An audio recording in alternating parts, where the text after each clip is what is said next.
are okay. Jesus. Got damn itchy leg today. Let's grab the old phone. Hopefully everyone's having a good day so far.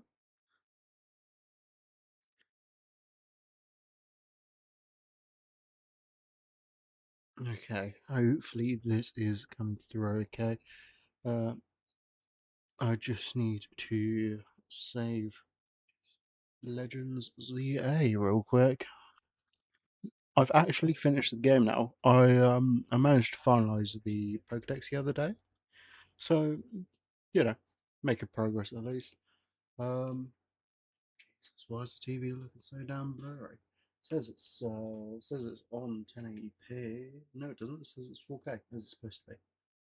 I did have an issue a moment ago where it was loading in 1080p for some reason.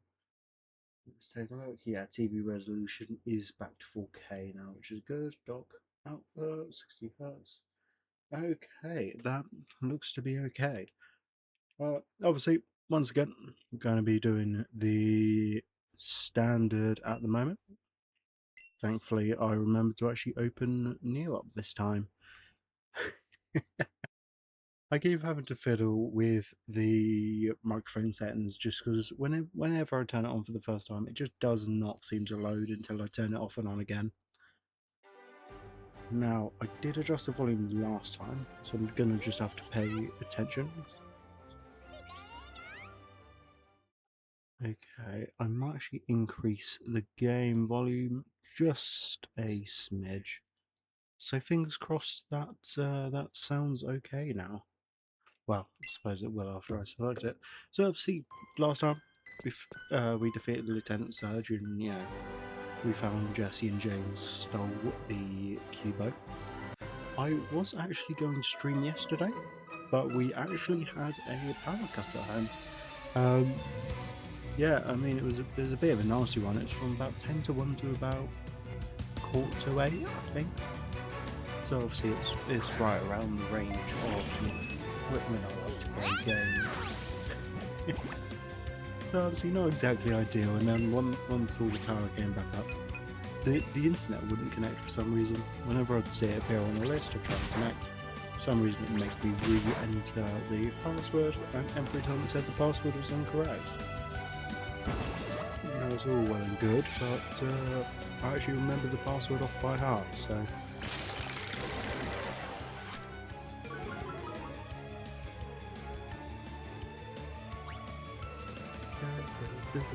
Forget them to actually mute my speaker every time I play this game. Because I'm using Elgato capture card, it plays through the PC audio as well for some reason.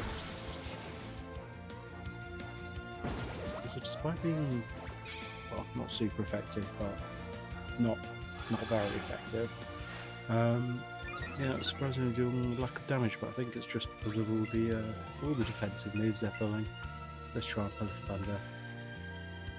Yeah, I mean it's got a lower accuracy than other moves, so that's the whole reason that ain't connecting.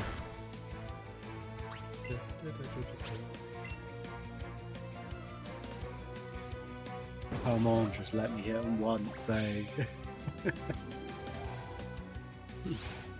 I've been trying to look at different solutions about getting stuff like stream clips out. Our whole issue at the moment is because I don't exactly have an audience. You know, it's not exactly easy to just clip it, chat. I was trying to take a look into it, and I found there's a load of different like AI methods you can use for it. Like there's a ton of AI sites. Now I'm not one to support like artificial intelligence at all. Like I understand where it's got its place and all, but you know, stuff like Twitch just ain't it. Like there's all sorts of non AI tools for it. You know, there's no point. Oh, anyway, I've got one more shift of work tomorrow, so I'll have that to go through, thankfully. But once that's all done, I should be free to create a stream potentially Monday. I may look at doing a short one Sunday. Obviously, I don't want to go, OTT with it. Where's Grab Fever? Let's party real quick. It'll only be for a short while. Now, what is it? Is it in the power-up pocket now? Power-up, here we go. Go on, we might as well get Arcanine to the decks, right? Also, I mentioned during the last stream, I was going to play through Eevee, Pokemon Let's Go Eevee on the other console just so I can get stuff like the trade evolutions done. But I recently remembered I've moved a ton of my stuff over to my dad's plot of land. Now, unfortunately, that includes the OLED and Switch Lite. So it's going to be a bit of a chore to get my hands back on them. So I'm just not going to bother. I can go without needing them for the final challenge of the game. Of course, there's other trade evos to do that I need on Pokemon Home, but as long as I have save files in both games, it shouldn't be too difficult. Plus, I don't think for the mainline Pokemon themselves from these two games, the ones that require trade evos, I don't believe they're exclusives. Because I mean, I've caught an Abra and like Gengar and Abra and Ghastly in like the playthroughs.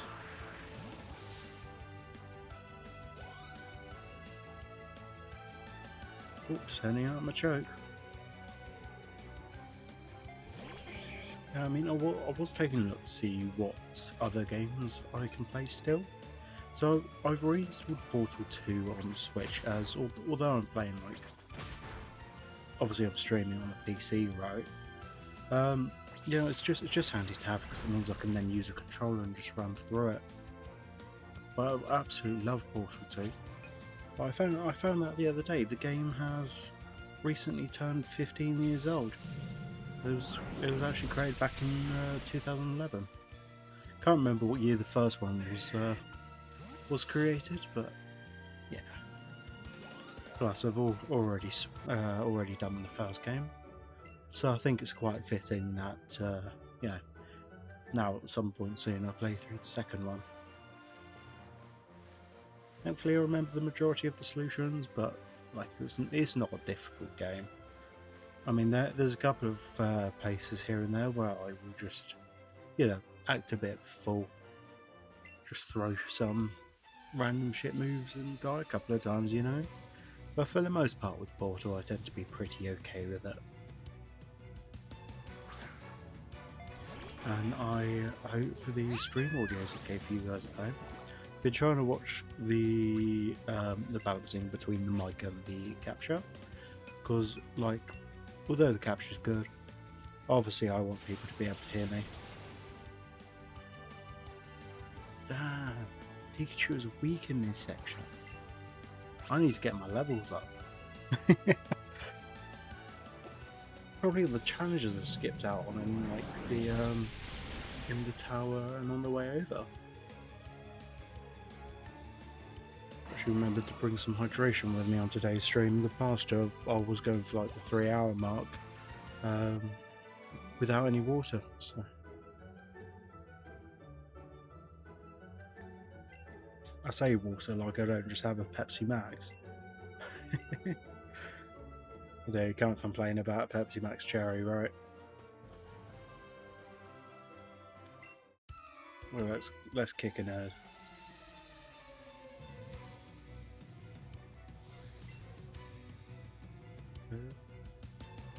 Turn up coffee.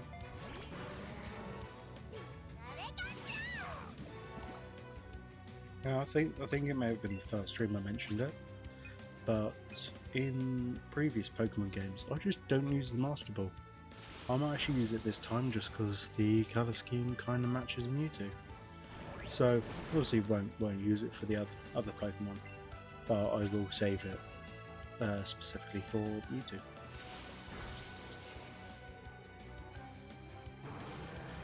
There we go. Okay, I have been absolutely shattered today during today's shift. It wasn't a difficult shift, although I have been doing 2 different jobs. For those that don't know, I work as a technician. I am one of our second line technicians. Obviously, do the secondary triage. But currently, the person responsible for raising stuff like tickets and faults has been off. So I've kind of stepped in to do that as well. It's not horrible. Obviously, the admin side is, you know, relatively easy. It's just going through the inbox and raising the appropriate tickets. There are a couple here and there where it's like either not meant for me and my team, or, you know, just don't want them. But obviously, in regards to that, I still need to, you know, raise all that are meant for us. But it's not difficult. But trying to do that on top of like the average technician work, so, you know, assisting with scheme based issues and, you know, other queries, it isn't exactly easy work. But unfortunately, I managed Saturday shifts on my own, so tomorrow I will literally just be sat there for 8 hours doing square root of fuck all.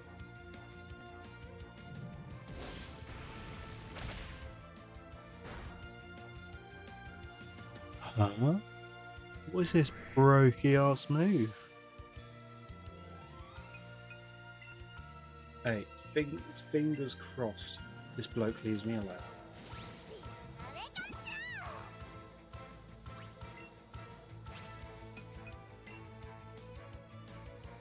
You know, I've almost got a feeling that I'm going the wrong way.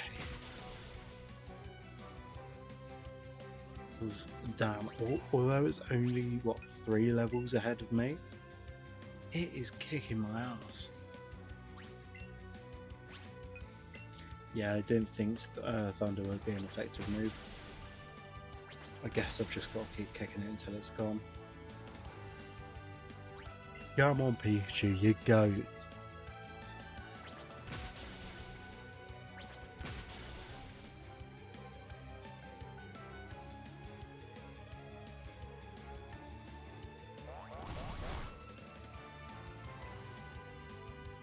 Hey, damaged by recall.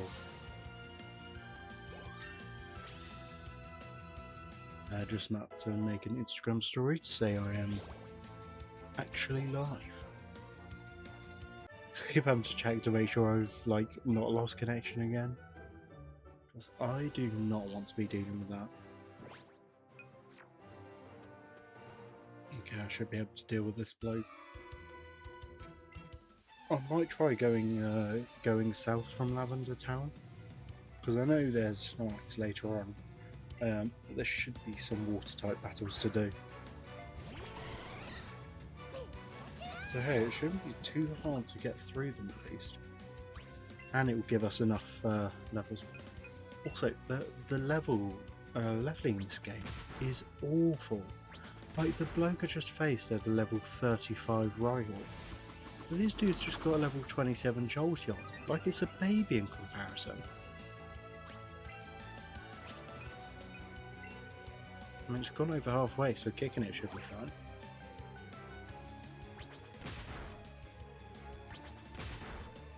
Yeah, there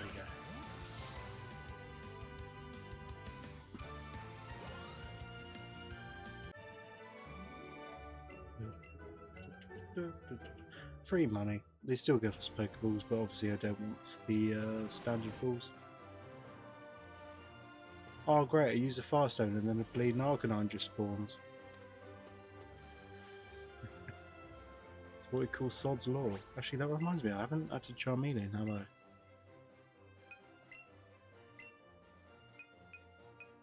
There we go. I mean, we're not planning on using Arcanine for the end because, you know, having mainly Fire-type moves is okay. But yeah, it's not exactly what I'm after.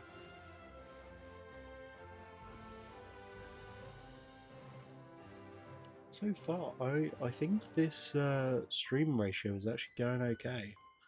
As in, like, doing it once every 2 days or so. And I guess having Saturday and Sunday off works. So I'd end up doing, like, Monday, Wednesday, and Friday streams. I think that works out well, because, on Mondays, I can go from whenever time I want. I'll probably aim for 12 most Mondays, though. Just so then, nice time in the day. I can stream for a bit longer, whereas for the evenings about 3 hours is the aim, because it would take up to about 9-10 o'clock at times. But I guess it always just depends on when I actually get a chance to come online. Do you have to say? Wow, the lookout with the binoculars. I don't actually remember if there's anything up there. I don't think there is. Yeah, there's just a couple of people. Forget more. Full Man lives on Route 12. And someone's Pokemon died, so they've given us a move. I assume it was one of the Pidgeylines, as it's a bird type move, like flying, roost. It will either be, say, like the Pidgeyline or the Spearows. No, because these are all fishermen, they should have water types for me to brutalise. Fisherman Ned. Yeah, one thing about my microphone is I mentioned just a moment ago that whenever I plug the microphone in, it likes to just not register. For some reason, the light that's usually like a whitish blue, it just goes yellow for some reason. Don't know the reason why, but I mean, I'm paying attention to the volume levels at all times just to make sure it's not cutting out at all. I mean, I did have it where I plugged in to USB-C at the back of the PC for the first time, and it just shorted the board. Just turned the whole thing off. Thankfully, the UPS was quite good at just making sure it remains powered off for that period of time. No, I should have actually checked when the Staryu was on the screen about what level it is. I want to say about 25. Go up, follow up. Hey, this one's 27. So it seems like a good level to start just grinding out some battles. I think we've got another cave to go through soon, so it's going to be a little bit of a pain. Level 5 Charmeleon. I do want to know if anyone's watching what their favourite Pokemon is, because for me personally, I do have a weird mix, but I am quite partial to Sylveon. Something else about the colour schemes and the evolution themselves have always been cool. Plus, if you're trying to collect the cards, there are less cards than most Pokemon. Just as it came out, what was it X and Y it came out? Was it Sun and Moon? Was it the fairy typing? I think it may have been Sun and Moon. I don't know. I don't actually remember.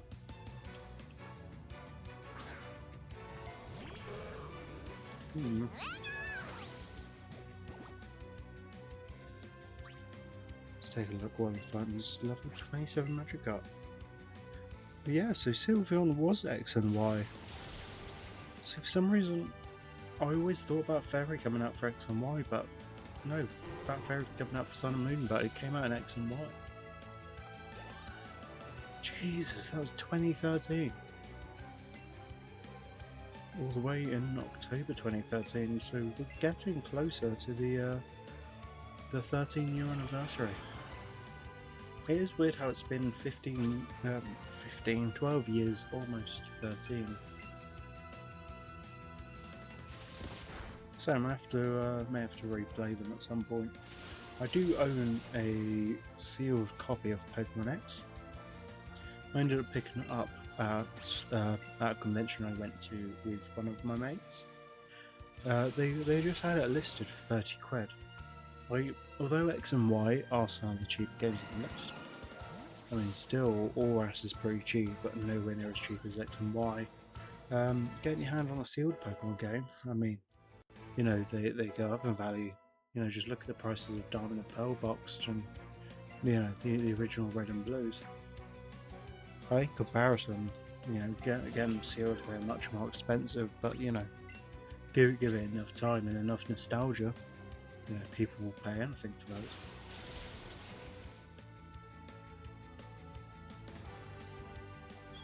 Look at the 3 levels.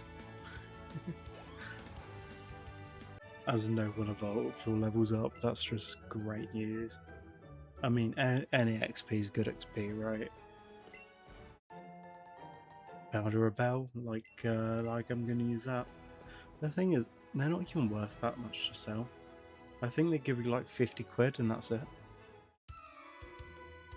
I will use some laws at some point. Obviously, there's no fishing in the game. I did do a quick search in the previous stream for this. There's Gyarados.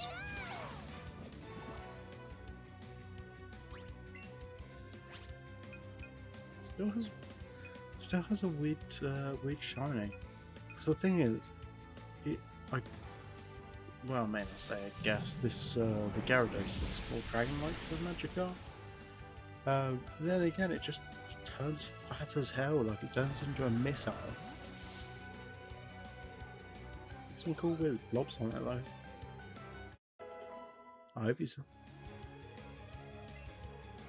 And a Magikarp. I think Fisherman Ellie is over here, brought them out in the wrong order. Let's just Thunder Shock it. What's it going to do? Splash me to death?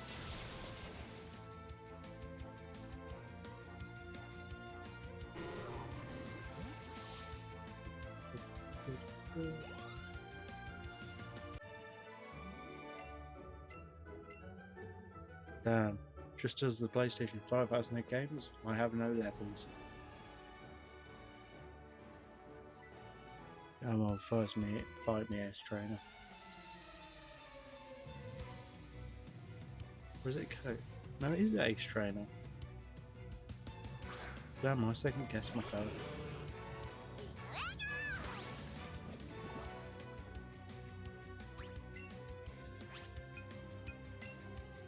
I can never remember what's super effective outside of fire. I guess I could always swap to a Charmeleon. Oh yeah, you're gonna hit me with Sleeping Powder. Tangler is definitely a strange Pokemon because nobody actually knows what it is beyond the vines. But what's cool at least is the evolution, Tangrowth. I do wish they did more with it, but having it where it's almost like got the poison tipped fingers is really cool. But I just want to know where this swanky fellow got his red feet from.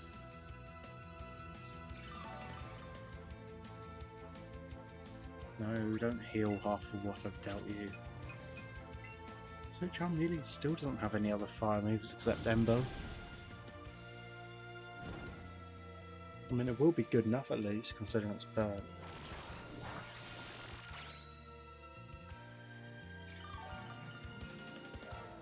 Go away with your big heal. I know the burn's not going to do much, but it's going to help remove some of the slop it's healed back. Yeah, there we go.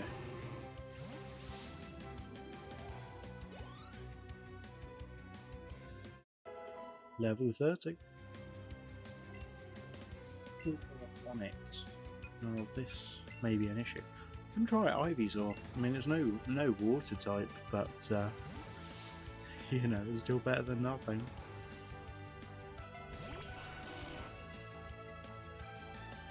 Send that one.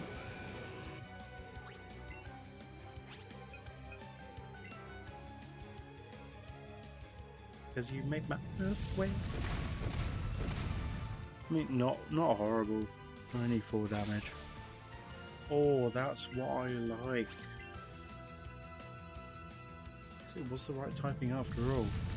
This should theoretically kill it unless it misses. Ooh, just barely hanging on.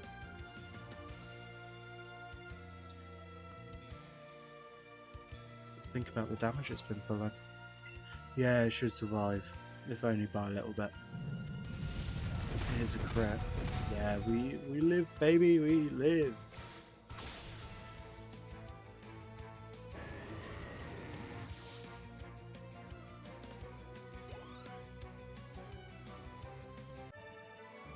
Oh, we beat the trainer.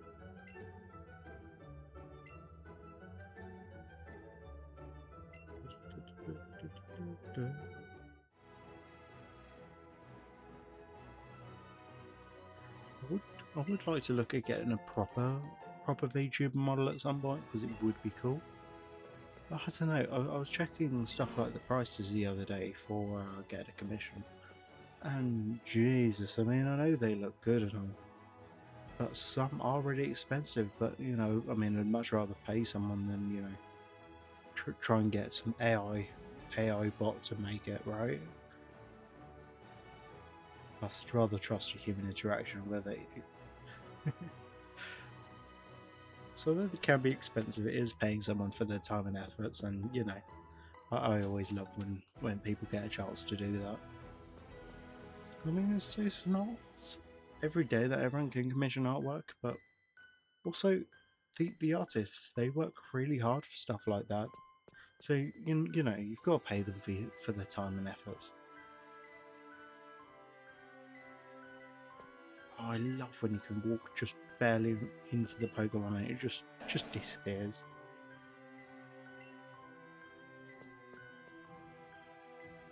I was gonna stream BDSP instead of Let's Go Pikachu originally. I would have been interested in doing it. I mean, I know there's not many viewers for both, right? So, for example, Let's Go Pikachu and Eevee. Although there's 445,000 followers, there's only 19 viewers of the subject as a whole. But I do think both sets of games deserve some love. Although I don't know if the people watching this, if any of you guys have seen stuff like the concept art. But the concept art for BDSP is beautiful. Like, the surrounding environments they've set out, and like the whole art style, I think it would have done the game so much more. And also, fans would have much preferred to see something like that, like in the concept arts, than they would seeing this, say this, as BDSP slop.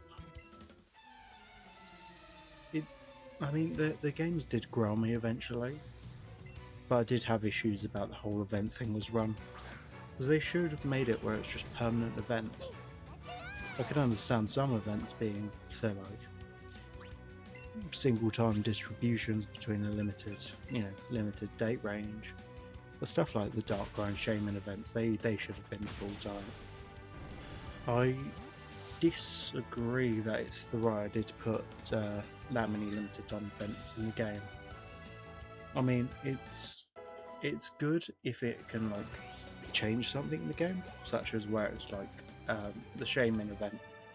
For example, you had to go through the Victory Road Cave and go through the Grass Path, which was only accessible through the event, and those Pokemon were also exclusive to the event.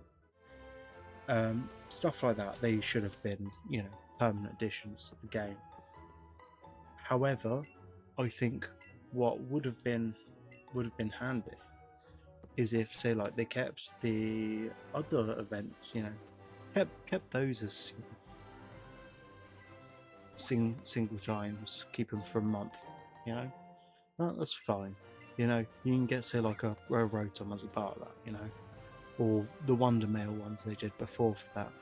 Stuff like that, perfectly fine, right? But if it's something that actually like contributes, such as, you know, the Darkrai event and the Shaman event, that's much better to keep in the game, right? But no, I guess the Pokemon Company just disagreed. I am glad that I got to play the game when they released that, just because I played it in the originals when, you know, when those were out, and I got the Darkrai and Shaman there. But this time around, just getting rid of it felt a bit wrong. You know, especially after everyone complained with the Diamond and Pearl ones. Now the only way they can get there now is using using hacked accounts. Which, although I guess if you can still use it, right? So I guess it's not like gone to time.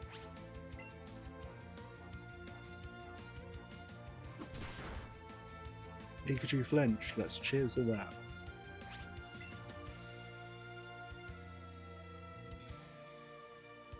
Yeah, you ain't using it twice in a row.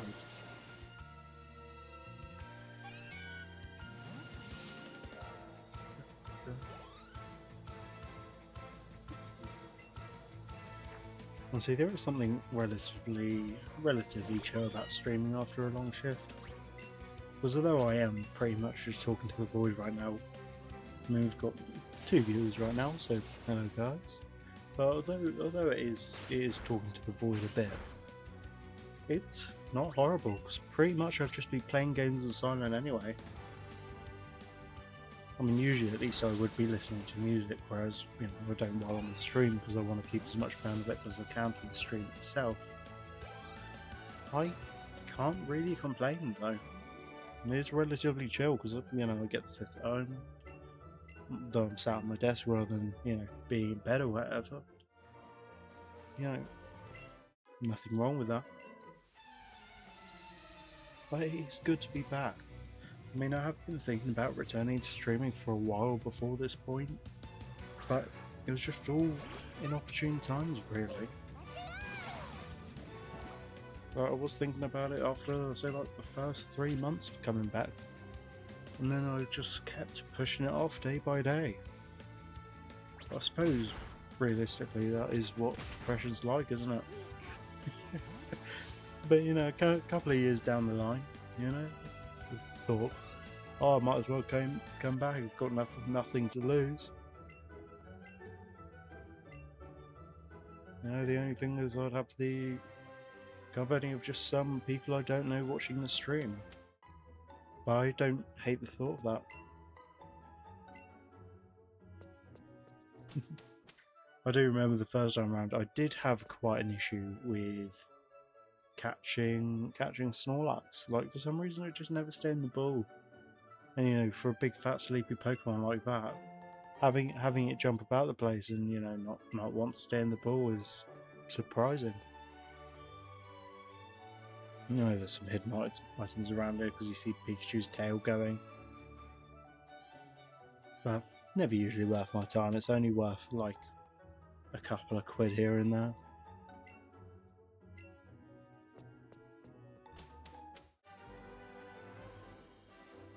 So I've gone through playing a bit of Pokemon Legends Arceus, you know, since ZA came out, and I've finished that now. The reason why I wanted to go back into it a little bit is because I've got a save file I've mostly completed. This is like the 3rd playthrough of it, mind you. But even on the Switch 2, it still runs poorly. Like, the game was really good. It's definitely, like, evolved the Pokemon franchise as a whole. I don't know, there's something weird about it. Like, even running on the Switch 2, I guess because it doesn't have a Switch 2 version, I don't know, it's just something so laggy and janky about it. Even the controls don't feel right now after playing the Legends ZA. I mean, it's got a damn similar, like, feel to it, but it's just not the same. So, for example, it's like with Legends ZA, is when you have your Pokemon out, you still have the freedom to move about, which you do in Pokemon Legends Arceus as well. But I think the whole thing with that is when you're in a battle, your Pokemon didn't move; they stayed stationary, and you could just run about drawing it. Which, I mean, it's fine. But having the freedom to let your Pokemon move and control them as you go is a great improvement for Legends CA.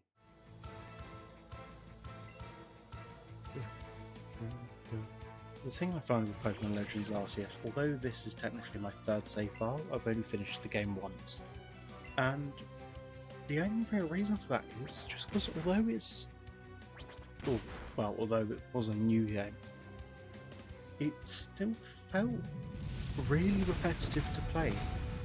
Like, the game itself feels so linear in comparison to other Pokemon games. I know that's saying something, right? Like, Pokemon games, they're known for being linear, right? But Pokemon Legends Arceus was promoted as being a whole change, like not being a linear Pokemon game. But it is. Although they give you like larger areas each time, you know, you still have to go to the objective, get a new ride Pokemon so you can go further. You go further, you beat the Pokemon of the area, you unlock a new area, right? But I think in some ways, right? Also, I should have read what Pokemon she was about to move into. But anyways, in some ways, Pokemon Legends Arceus feels more restricting than other Pokemon games. Because where stuff with like, oh, Gen 1 to what? Whatever Sun and Moon was, Gen 7? They had it where, although you were still going through sections, the routes spread out. Like, for example, the section I just tried going on, you could still go most of the way through the section, but the Snorlax blocks you at the foot of it, so you can't go beyond that point. Whereas I used it at least to gain some levels in my team.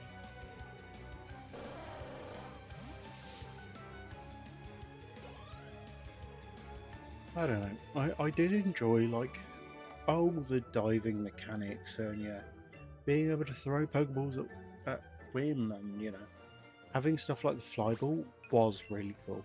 Like I liked being able to just pelt them from a distance. But I will say I was concerned about the changes they were making from Arceus to ZA. But I was concerned that, you know, having it set in a more modern time zone wouldn't feel great to play. Whereas, although it's just like still be more realistic with the Pokemon battles, that some of it was feeling just a bit forced. And I guess I did have that issue when playing through Legends ZA, where you know you had to face battles and get from rank Z to A. I suppose the only saving grace of that game is that you know, when going through certain sections, it would allow you to skip ranks, or say allow you, it forced you to skip ranks. But I didn't really hate it. You know, it's like, it was fine, and I felt like at times it did feel like a chore to go through. But although it was a chore, it was enjoyable. I mean, up until the Hyperspace DLC. I suppose that's just the game for you. It is newer mechanics, which, you know, is nice to have a change after so long. But I don't want it to become the norm. Like, I quite like traditional Pokemon games. It's a bit like how Breath of the Wild and Tears of the Kingdom was for the Zelda franchise. All the other Zelda entries, you know, they've got the like temples in order. Now, I like the idea of not having them in a set order, right? But with the changes they made in Breath of the Wild as a whole, I don't think I'm a great fan. I did really like Breath of the Wild and Tears of the Kingdom, and I loved the changes they've made. But don't get me wrong, I miss my traditional Zeldas. Though a lot of people did complain about, they all feel the same. I would argue that, although some of the items are the same, or at the very least similar, every dungeon tried to do something different, and although it's linear, you can still have different experiences when replaying the games. I mean, just look at me, I've replayed, you know, Twilight Princess every year. Since, I mean, whenever, what was it? The Wii title came out, which I guess that was when the GameCube title did. I was a small child when I played that. Like, I should not have been given it, but I do appreciate my aunt for giving it to me because, you know, it got me into something massive. And now I'm part of a fandom that I adore. But I don't know. I think because they've been stuck with Breath of the Wild for so long. What's it been now? 9 years. Jesus. 9, nearly 10 years. Like 9.5 years. Being stuck with that without returning to the roots again? I don't know. Well, I say without returning to the roots. Technically, Breath of the Wild and Tears of the Kingdom, they did go to the roots. Which is the whole reason they were why they were, really. But I don't know. There's a bit of magicness. Like I do really like Breath of the Wild and Tears of the Kingdom, but it just doesn't hit the same as, you know, the wonder of playing a brand new Zelda game. Was the thing I was so excited for Breath of the Wild and Tears of the Kingdom to come out. I played both games like at launch, and that's great. Like, that's amazing. I had such a great time with both titles, but unlike other Zelda games, I found myself getting bored too easily. Like, back with Minish Cap and Skyward Sword, I could play that entire game, well, those entire games, and still think, you know what I need? I need more Zelda. It was my challenge that through when was it? Was it 24, 25? Well, through one of the past 2 years, I said to myself, I'm going to beat every mainline Zelda game in like 1 year. And I did. Kinda. I didn't go 100% in Tears of the Kingdom or Breath of the Wild. But, I don't know, playing through the older games again. Obviously, I wasn't even born when the original games came out, right? Like, I'm 25. But, I don't know, there was something kind of magical about the older games. Obviously, my generation is like GameCube, Wii, 3DS, right? That era of Zelda. But still, there's something great about those titles. Breath of the Wild and Tears of the Kingdom, they are definitely great because of, you know, the scale and how polished they are. But I don't personally think, you know, that they could beat my all-time favourites. Link to the Past is such a classic, and the remaster, the retelling they did for, what was it, Link Between Worlds, it was amazing. It was exactly what we needed for the time. We didn't need a brand new Zelda on 3DS, and it pretty much used the same plot, or near enough to. But I think that's kind of the reason why it was special. Okay. I mean, I did read all that. I think the third floor is what I want. But I might just run up the floor, see what's going on.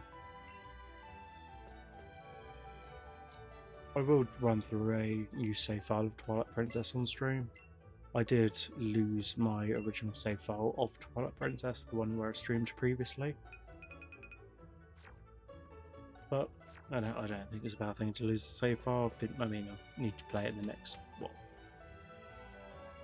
Let's see, 5 months? 5 months. It's quite quick to go through, thankfully. Nice. I kind of like with this with the side store here, because it's obviously a video game department. They've got posters up for the Switch. Quite surprised they didn't promote the 3DS there. But the posters back here, therefore, Let's Go Pikachu and Let's Go Eevee, which is nice. But then over on these ones over here, they've got the Pokemon artwork for Pokemon Quest, the free game on the eShop. I actually downloaded it again the other day, because on the original Switch, I actually managed to break it somehow. For some reason, the game wouldn't open, you know. I'd leave the title screen and it would just crash. There's no reason why it would do that. And I never fixed it, but I suppose with the Switch 2 when that came out, I guess it just didn't have an issue anymore. Which, like, is a good thing, but I tried playing it the other day and it's definitely slop. Like, no wonder it's free. I guess because I tried to delete my save file when I did eventually get it running, I did play for a few hours to get it, back up. And I got through, like, the first area and, God, it's a boring game. Like, it gives you a certain amount of, say, like, what lives you could use each day. Like, you can use pretty much one life per round. But they could tell the game was going to be boring for the primary reason they put an auto button on there. The game will run for you and play itself. Damn, I want some fancy those. Where's a fancy pink? Let's go cute, I think that's the one I want.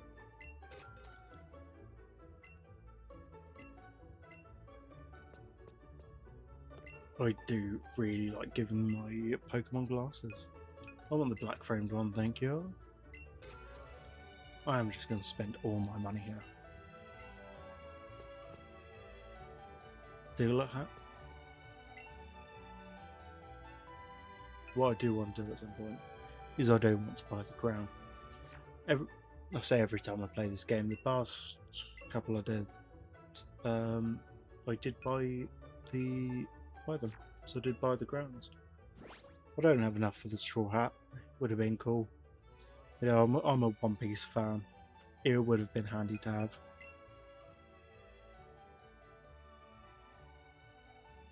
Let's see, clothing trunk.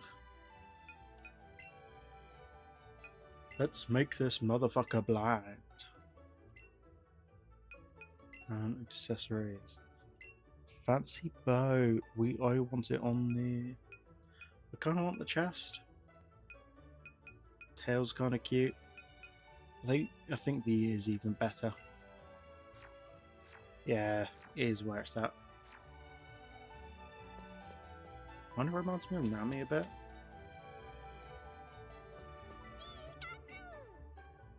Pikachu seems curious about the vending machine. Let's get it some lemonade. Surprised I can still afford it with my spending habits.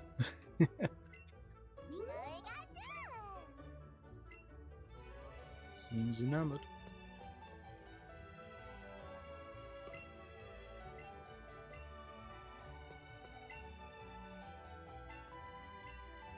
Bro really hiked to the top of the department store.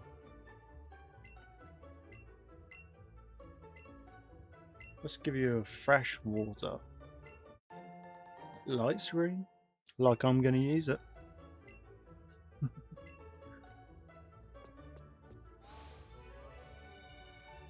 I can't actually remember whether or not it was around this game they started doing reusable TMs.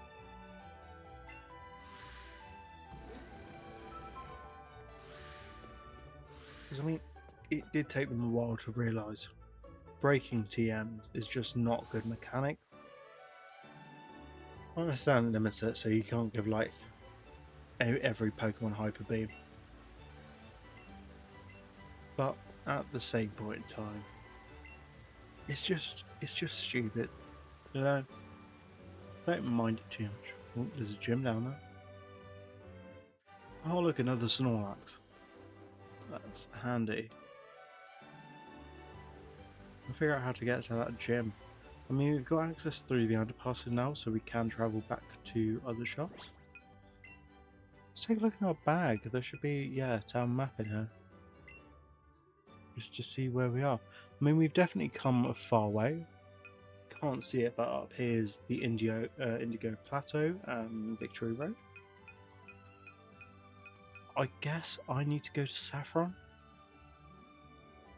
Because it would be going through the section where it's blocked now that I've got the tea. I do find it rather entertaining. They just give you a thermos full of tea. And they're like, yeah, just go around and deliver it to people.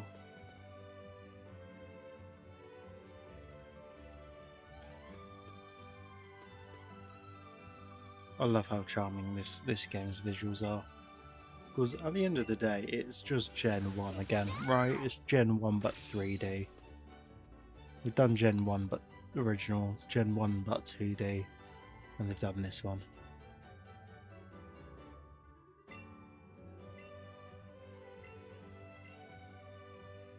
Unlike most people, I don't really care about like the types of nature. Oh, hey! Okay. Grass type gym, right? Oh, cute Pokemon. Okay. I mean, do I really have a cute Pokemon except for the Pikachu?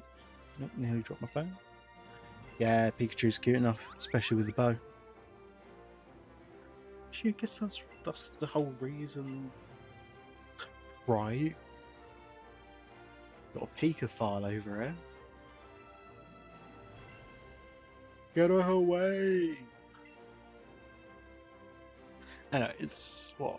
I mean, Erica's grass poison type gym. I think it's time we bring out the fire chameleon.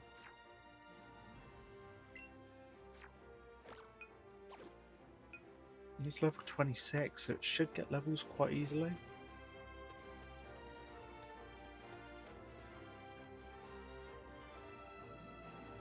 What a nice gym though. Must be a warm ecosystem though.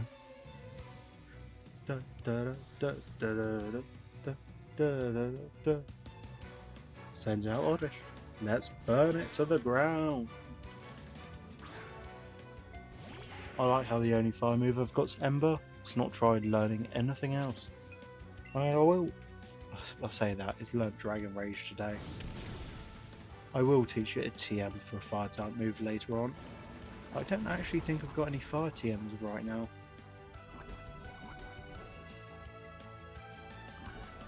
Bro, it's poisoned, but I suppose I've got enough heals to keep it up. I need to sit up. I will say, I did notice with this game is if say your Pokemon's affected by a status ailment, such as poison or paralysis, it does take a lot longer for the turns to start going. And I don't just mean for the Pokemon itself. Like, bro, it just takes time. So, my plan is, although we could see there was someone down here, and there wasn't a path forward, we just got to go down there anyway. I suppose it is handy, so we can get some XP going. If I play my cards right, I might be able to get a Charizard by the end of today.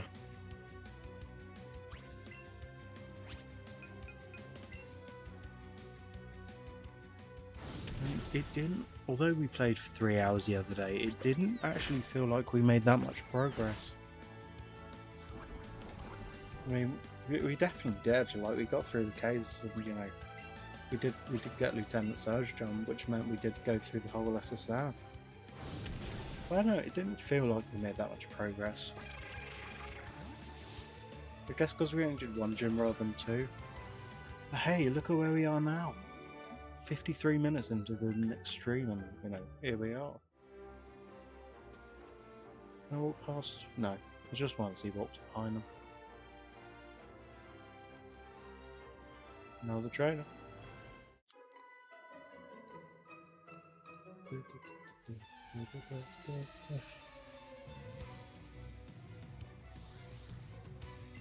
Notice for some reason my PC has gotten hotter.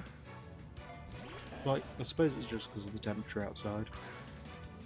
But normally runs about, 39 to 42. Currently 47 degrees C in there. I was supposed to say in there in the CPU itself.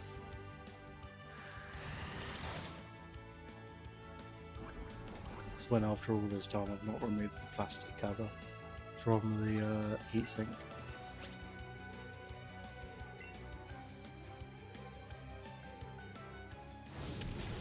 Thankfully, with the heatsink type I bought, it doesn't follow the standard. Rather than having like almost like plastic wrap, plastic screen put on it, it's inside of like a hard plastic shell.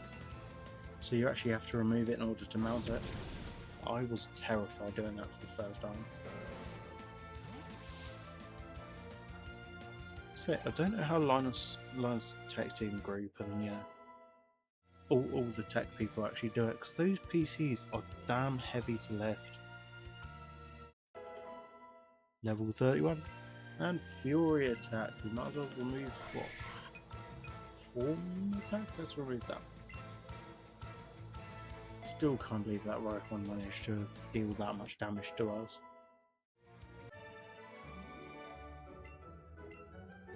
Oh, I lost. I'll take a look to see if I've got any cool TMs on me. Got Thunderbolt for Pikachu. That may be better than using Thunder. Power 90, accuracy 100. What's Thunder at? 110, 70. Yeah, I think I must prefer higher accuracy than I do higher damage. Yeah, I've got a very limited amount of TMs. So I really don't need to teach them anything else. Let's use a super potion at least. And let's see, do I have anything else that could be of use? Yeah, let's use the Sable.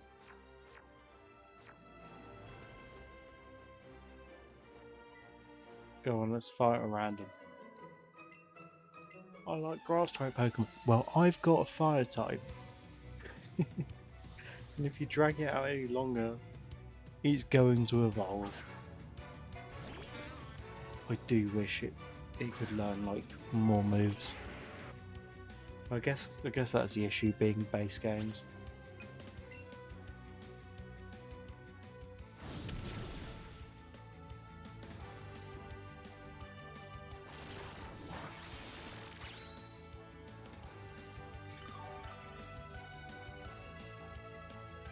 I suppose it's just going to take 3 turns to kill.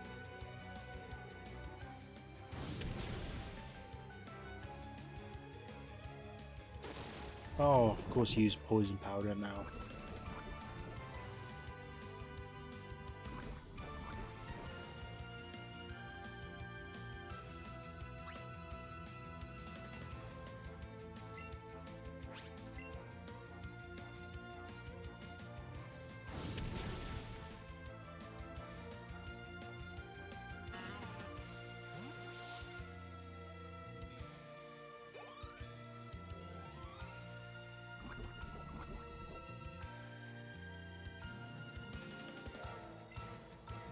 Yeah, go on, send out Weeping Bell.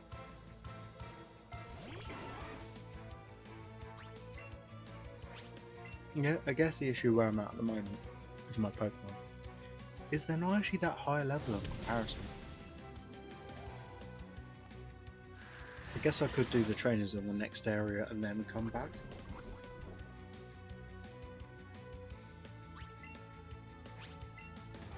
Manball's enough to take it halfway despite being 3 levels lower than it.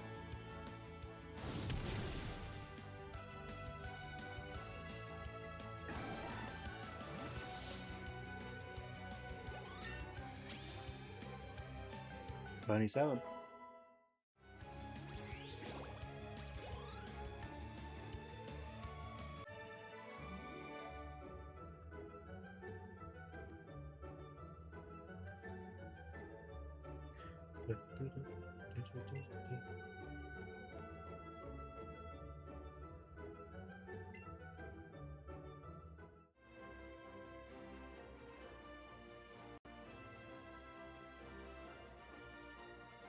Okay.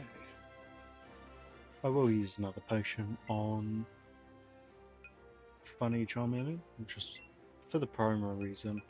It'd be handy not to get it to die.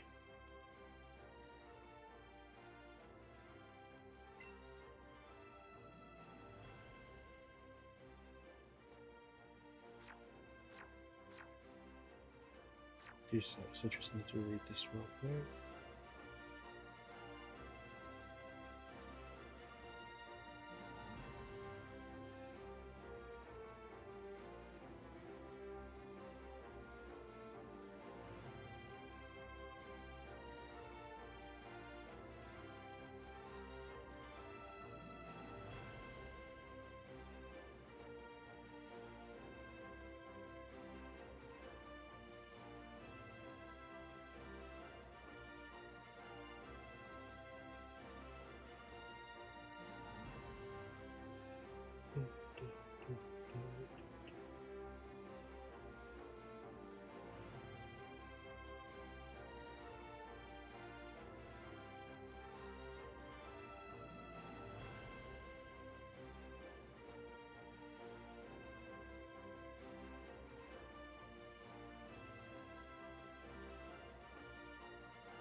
Okay, perfect. I do apologise about that, guys. I could use my Be Right Back screen, but I was still here again.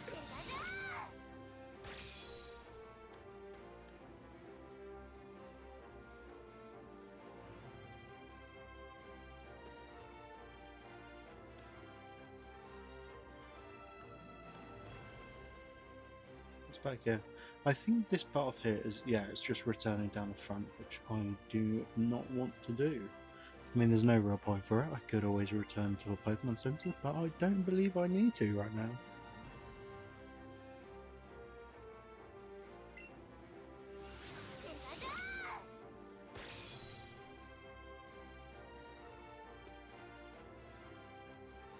I do kind of like that we go behind the main gym scene. For the majority of the game, they have, say, like the gym leader or final challenge towards like just sat directly at the back. You never really go behind them, and it gives, I don't know. It seems like the game design nerd in me is having a bit of fit about it. But it kind of gives it a bit more depth than it would usually, and I like it.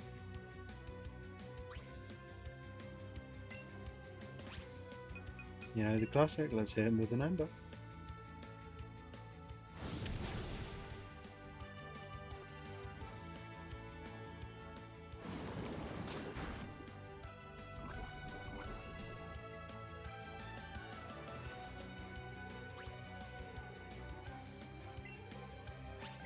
Should be a 3-hitter.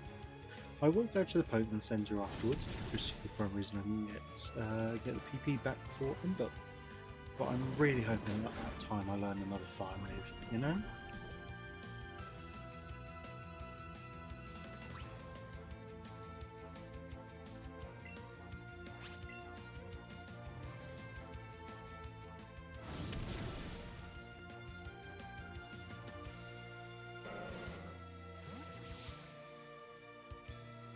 Just have to respond to a mate regarding something, but all is good. Glenn's level 31. Shame it's not going to evolve without the use of a stone, I believe. What is it? A sunstone for Blossom? And is it a leaf stone? Oh, I like how Thunderstone's compatible.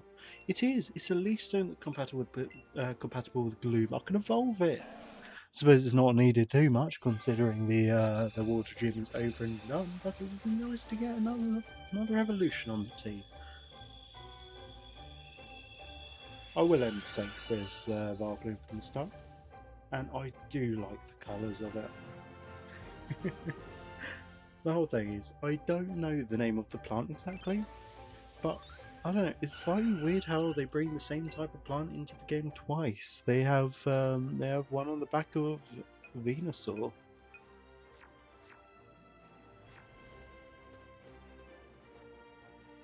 I don't remember if Nidorino evolves through leveling or if it's through stone. I think it might be through Moonstone. unfortunately we don't have one to try. It's just a bit of a pain that I evolved Clefairy and then immediately caught a Clefable. I suppose that's the issue with it. Let's heal this up. Let's look in the Pokemon box, see what I need to evolve next. I've still got Pidgeotto on the go. Should evolve very shortly into Pidgeot. I guess I can evolve Squirtle for when I have a Fire-type battle.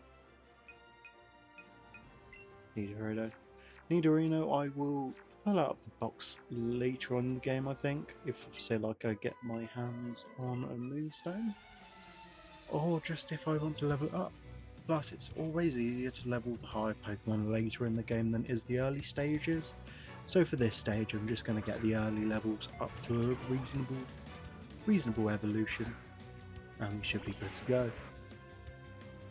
I guess my main goal for this game is to, it's to see the whole dex rather than actually complete a live dex within the game itself. The whole reason for that is because, you know, I've got half the Pokemon in the home dex anyway. So although I will use this Pokemon to get the exclusives for the most part, because I'm catching all the Pokemon as I go, I will get there. It's just going to take a damn bit of time.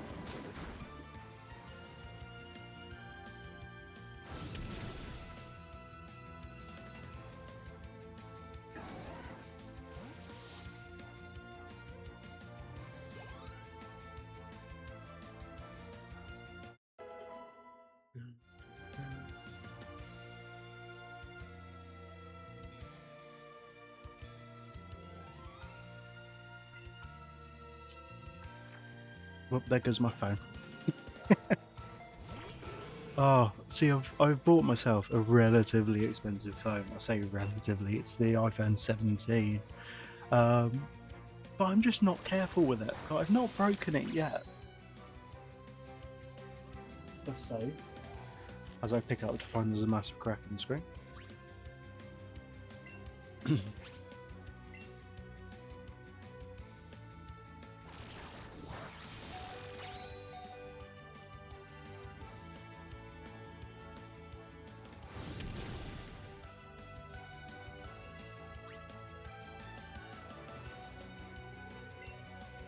Oh, another Ember. Never hurt.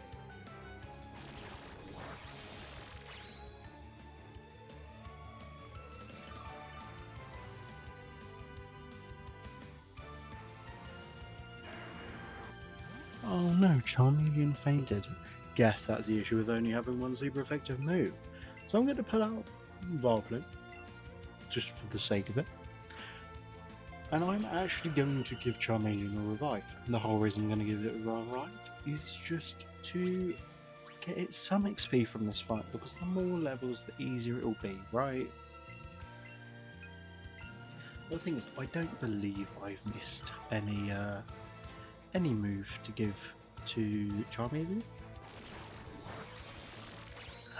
Look how little damage you do now that I'm high level? Am I high level? Or am I... No, I'm still one under. But hey, it's a lot stronger, and you know, being the same typing does help. Acid. I do quite like how Acid is the same colour as the top plant. I believe it was this game where they did add some slightly different colours to some of the moves based on if your Pokemon was shiny or not. And I do think that is a very cool way to do it. Let's fight this rando.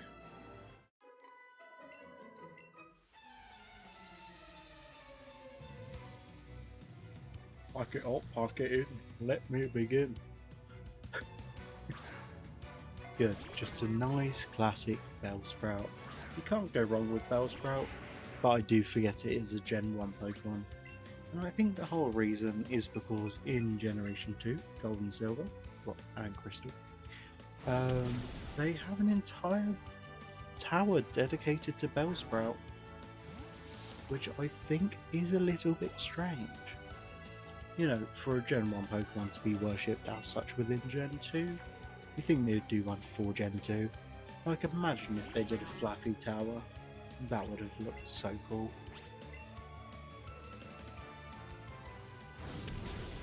I'm running out of PowerPoints. So I'll make a new one, nerd. Do you get it? Microsoft PowerPoint joke? I am actually exhausted today. I will be aiming for about 3 hours though. We'll see how we go for time, because at the moment it's currently 8:30. And where are we now? We're at the hour and 10 minute mark, so we've still got an hour and 50 minutes to go for the plan at least.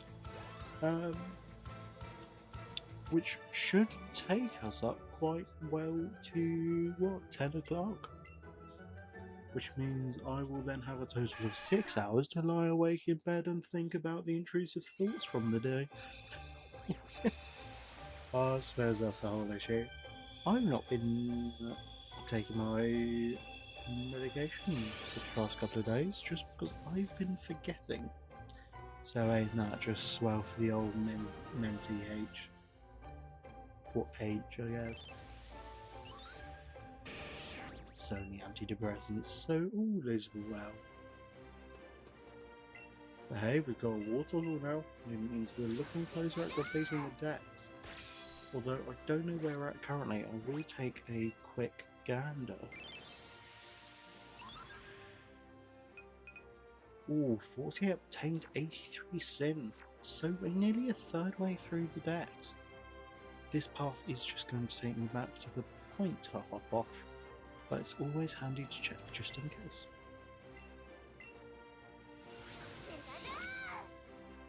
The one infuriating thing about this game is you do have to witness the cutscene every time. Now that is the path back, so we need to go through the left-hand path, and there should, I believe this one will train for the gym battle, but I might be wrong. I think it may just be the gym battle. Here we are. So I'm going to do the unexpected. I'm going to leave. One thing I'm kind of glad by, and slightly surprised by at the same time, is they don't reset the gym challenges if you need to go to a Pokemon Center. And the reason I'm a little surprised by that is it would add a really nice challenge to the game, where, oh, if you're not prepared, like you've not bought, enough potions or revives, or if you're struggling a bit, if you walk out and walk back in, it should reset the challenges. Now, it's not a massive change, obviously, but it'd be enough of a change to spark up a bit more challenge, because the whole thing is you can, if you're under-leveled, you can face a fight. If you lose, you'll get sent back to the Pokemon Center. If you win, you can just walk out and go to the Pokemon Center. But guess what? If they do make it where the Pokemon battles reset, you can grind experience points. Good. You can learn how to properly organise and prioritise your team based on the type. Good.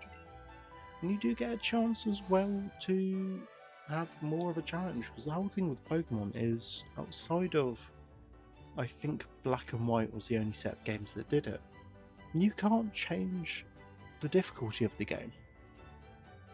I'm not counting side games, by the way, but I don't know, the idea of being able to walk out, walk back in, and the challenges have, reset, that would be kind of cool.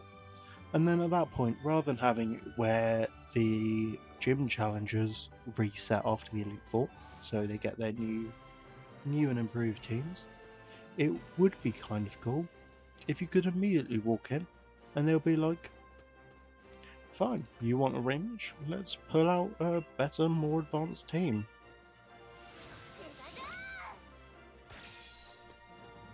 The whole thing is, I guess, is Pokemon is always going to be a game franchise aimed at children. But you'll always have the fan base of people that have played the earlier generations as children, who have either continued following it, or have decided to check into the recent entries to see what's going on. If I remember correctly, with Let's Go Pikachu and Eevee, there was actually quite a large base of older players that came back to, give it a shot. And I mean, a lot of people did complain about how they took it. I guess because although it's a Pokemon game, it's still slightly more cartoony style than previous ones. And also, it's no longer pixel art.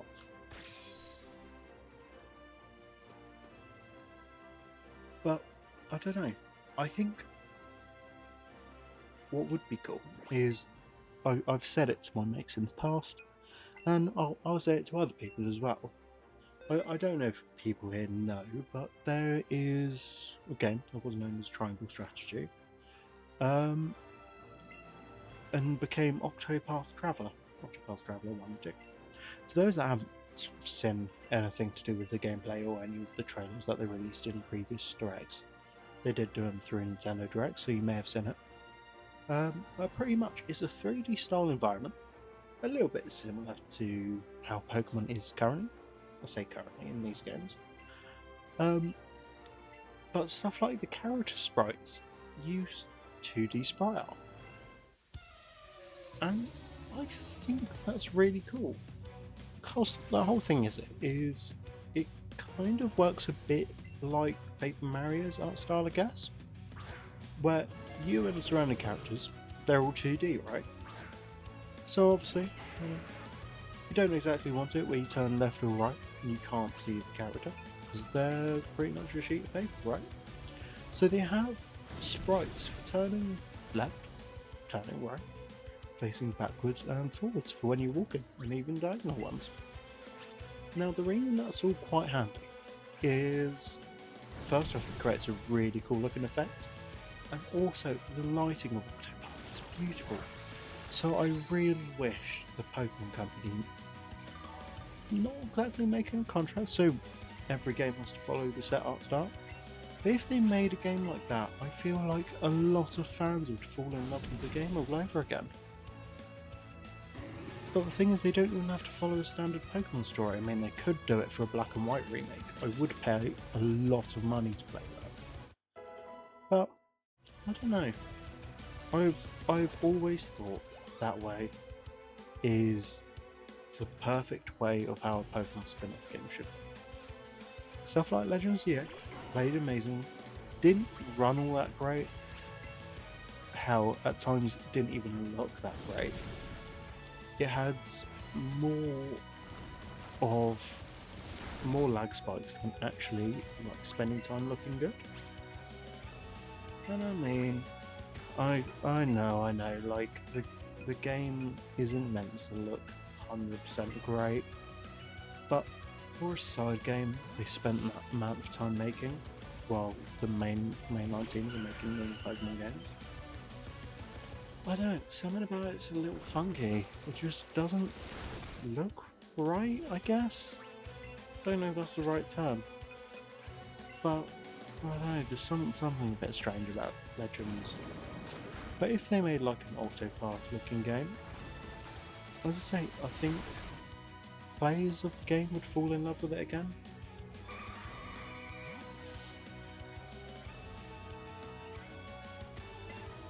I don't know why I pressed the A button again, thinking it's like a D-pad, I guess because it's in my left hand. I'm going to pull up Pikachu for the time being. I kind of want just a breather so I can heal Charmeleon. Because Charmeleon was ace at the first Pokemon. Let's use Thunderbolt. Fuck it. I don't even know if I'm allowed to swear on stream, but it's not stopped me so far.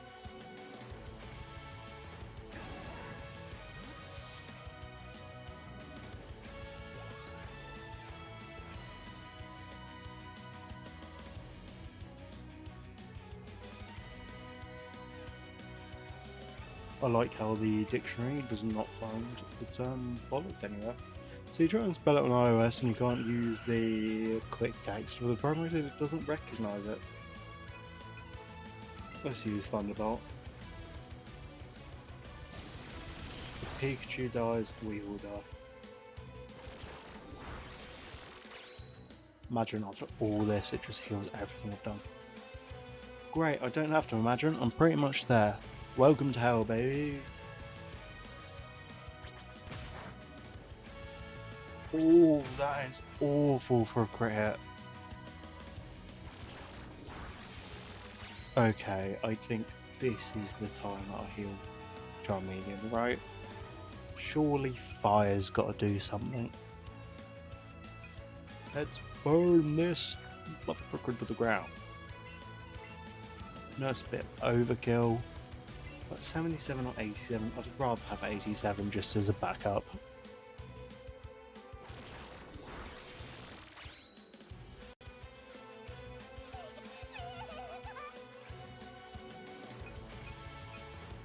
See, this is why I can't play stuff like Pokemon Champions. I'm not good at the battling. I love capturing Pokemon. I don't mind the battling during the game. I would like to have different difficulties, just so I can give myself challenges. I don't know. Come on. Okay, good. It didn't take all of its health. Oh, that's really what it's doing. It's super effective. If I lose this match, I'm not going to be mad. I'm just going to be slightly disappointed. So I'm going to use a revive. What? Vileplume versus Vileplume? Sounds like a plan to me, baby. Oh, mummy just told me to stop responding to his messages because I am live. I mean, when in Rome, right? Doesn't even make sense in this situation. Nah, I love Charlie for real. He is my favourite technician within the company. Now, let's take a look to see if I can win this. 100% accuracy, 100% accuracy. Let's just use wing attack and pray for the best. Okay, good. Moonblast.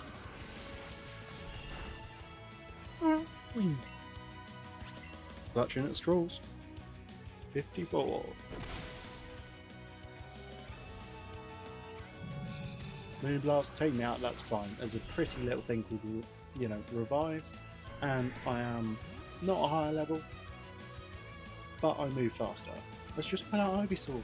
We'll see what happens. The worst thing she could do right here, right now, is use a heal. I was hoping to have a quick attack. Sod it! It didn't do anything! Nothing! Go on, watch this one shot. And he lives! Nothing is powerful enough to kill me now. Okay, let's bring back funny little bird. Look how sad this is. I'm at the 4th gym. I'm getting my ass handed to me because I am underleveled. And he still stands. Ivysaur, the GOAT. What I might do, because it would be good for XP, is let's revive Charmeleon. He's the one I care about. He's the one that's underleveled. Let's bring him back. God. Is it going to wipe me out this time? Thank God for that. Okay, bring in the bird. Bring in the bird. Pidgeotto.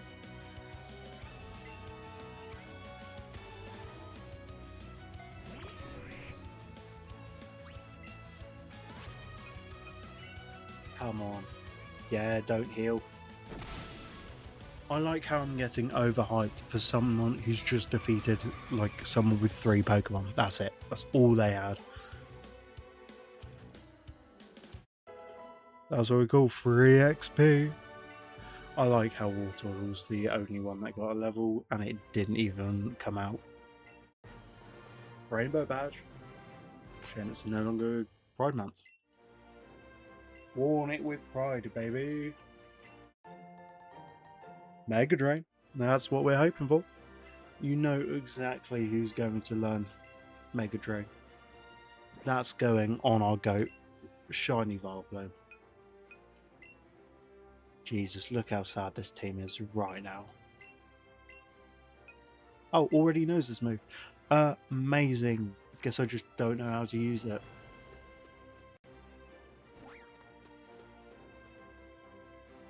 I do like Shiny Vileplume. You know, I think Acid might actually be the move that has the different colouring.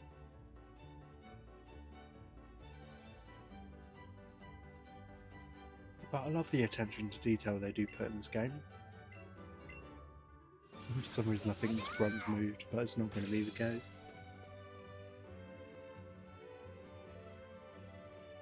You know what I could have done, which probably would have helped me in that gym? If I had fought the Team Rocket Grunts in the base first. Because I reckon that's what I was supposed to do. That is a shame. Go on, let's heal. Once I get Fly up and running, I should be able to head back to the bloke to teach teach Pikachu some different moves.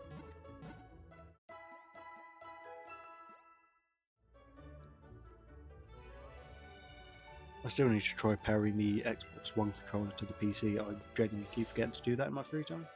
Wait, is that move guy I saw in the back right corner? Please be the case.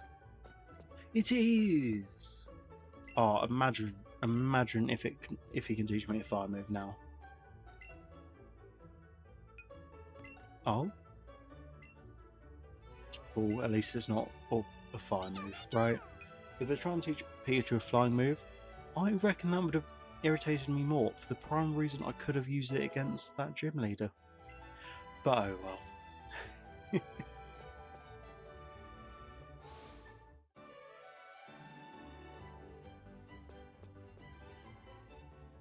Right, let's see how I am at the moment. Charmeleon is level 28, so it does have quite a bit to go before it can evolve.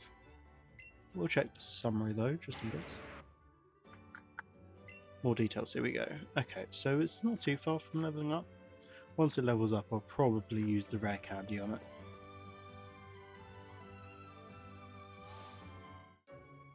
You know, now that you can't gamble in the prize quarter anymore, because gambling is bad, I wonder how you get Dratini again, because I don't actually remember.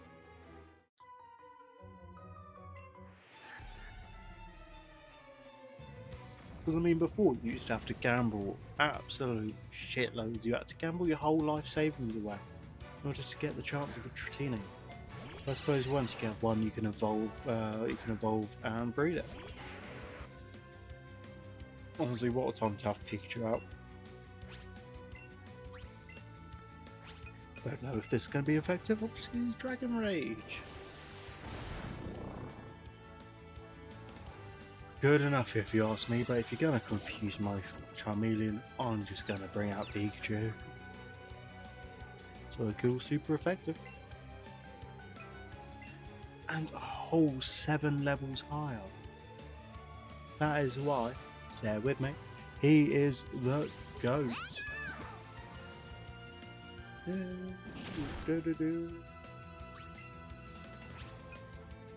I have been listening back to stream now again, and thankfully it does sound like this microphone is a lot clearer than my previous one. I still have the old one to the side in case anything happens. I mean, I could always aim at doing a dual mic input and just piss everyone off with loud noise.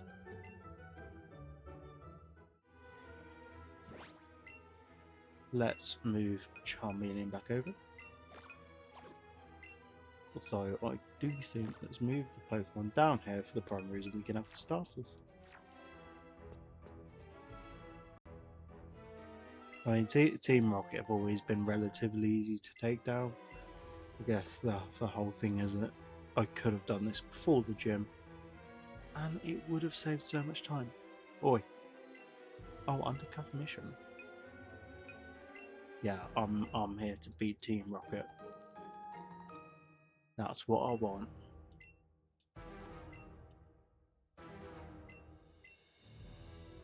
You know, life sucks being a midget. You can't get away with being Team Rocket.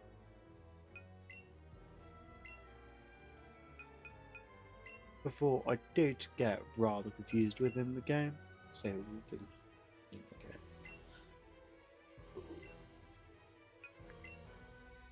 game. Okay, Team Rocket shorts. Where's the shoes?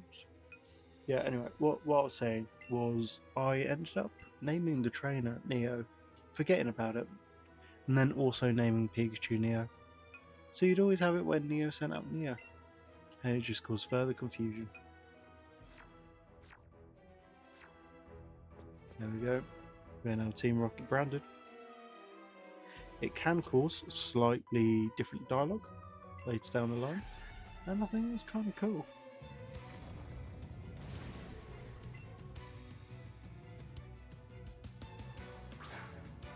Honestly, I could be so less wary about the time, right? Once I move out. The issue is, being in a cost of living crisis, and as someone who has very, very poor spending habits, I think it's going to be borderline impossible to ever look at moving. I suppose it comes with swings and roundabouts, right? For the prime reason, I live 5 minutes away from the office, and ain't that beautiful? It just means I don't really have to travel far, and if anything goes wrong, say like the car breaks down, can't afford petrol because, you know, stupid spending habits with Pokemon games and Pokemon cards, then I can walk. I say it's 5 minutes. It's 5 minutes in a car, right? But tomatoes, tomatoes. Let's shock that rat.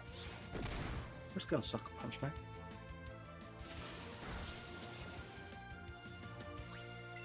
I love how with some of the moves, it zaps the HP so far away and then it just comes to a shocking halt and it leaves it alive. What is the point? Because it's not even like there is a massive HP change. 29. Go on, send out a third rat. It went well for the first two.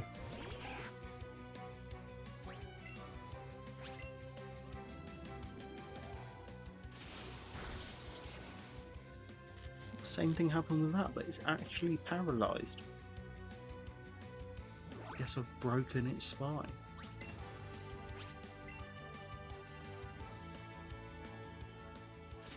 Pokemon in real life.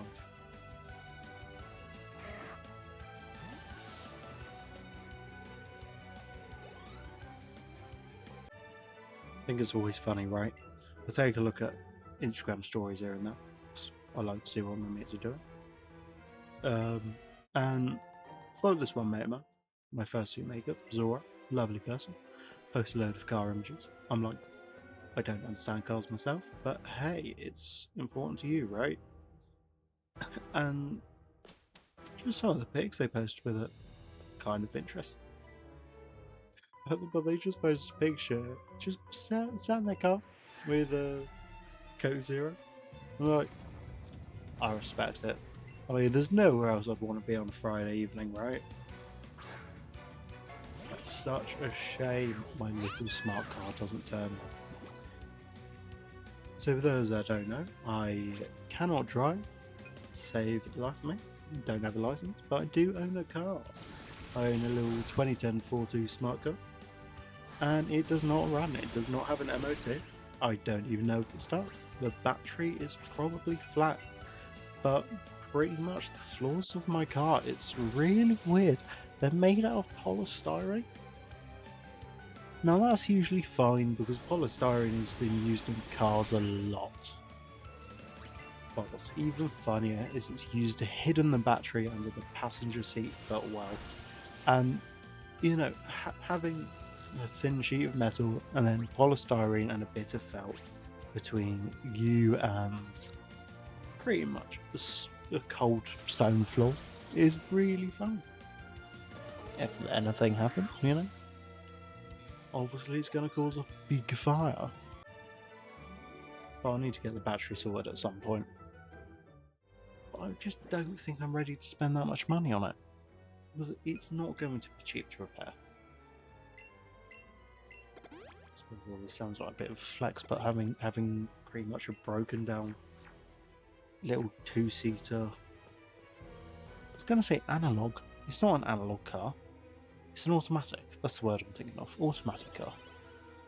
I do think that is a little funny. Oh, it's an automatic car. Yeah, it's automatic by the fact that it doesn't move. It's automatically shit. I mean, it's a nice little car. I do want to get back to driving it. The issue is it had a plastic roof, and that's kind of cracked due to sun damage because it has been a while since I've last shifted it. But I reckon you can get through the oil can with a bit of a chisel.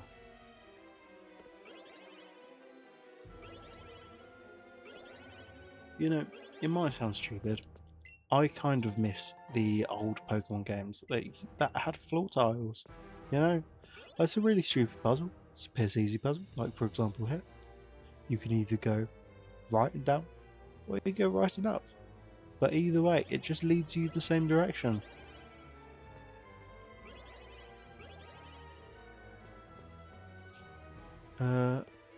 Okay. What way do I want? I don't know. Actually, I do know, because I can go here. Here's the plan. We're going to go bottom route, so it should take me over to the left, and I should be able to collect a couple of Pokeball items. Say a couple, like it isn't just one. It's a PP up. Piss power.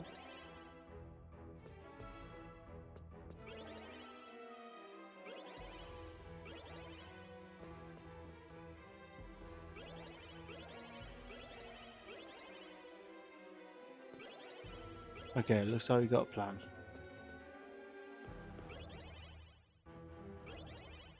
Top bins.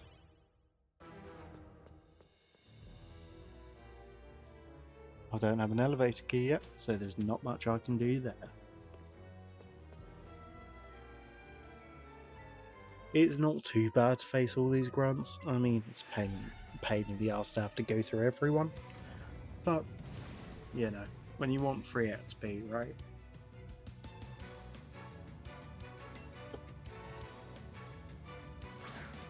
Oh, I should have grabbed my iced tea before coming upstairs. I've got an ice cold bottle in the fridge, and god damn is it needed. Let's use double kick. I think that's the best move I could have pulled here.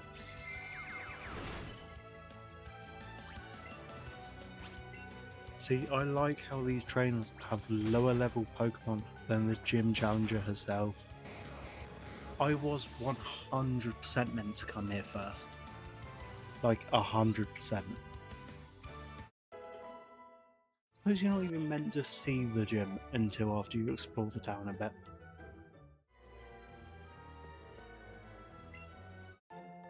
Hyper Potion? I mean, it would have given Charmander enough levels as well to actually, like, not shit itself every turn. Intruder alert! Only thing I think of when I hear intruder alert is security breach. What a hell of a game. Thing is, FNAF, I love the lore, hate the gameplay, right? I am a massive loser when it comes to stuff like jump scares. I scare easily. I rarely play horror games. I mean, I've mentioned to a mate of mine about playing, say, like Resi 6 on stream with him at some point, because he still streams now and again. I want to get back into talking to him, but anyway. So, I've played a couple of FNAF games, right? I've modded my DS to play FNAF on the 3DS. That's how much I actually enjoy the franchise. But I don't touch them because I don't like being jump scared, right? I can see in a perfectly bright room, and I know it's not real, but it's out of the blue, and I'm like, oh! But I don't know, Resi is the weird one, like the weird exception. I never finished Requiem. I don't know why, but I didn't finish it. I played through all of Resi Village. Can't remember if I finished it on stream, but I definitely finished it at some point afterwards. Actually, yeah, because I did that on PC. Anyway. Come on, don't kill Pikachu. You bastard. Anyway. So yeah, I don't remember if I streamed it or not, because I think I played it on PlayStation. But, long story short, I rarely play horror games. But Resident Evil is pretty much the exception. I played through Resi 6 with this friend of mine. We played it a while ago. It's a good few years now. At least I think it was Resi 6.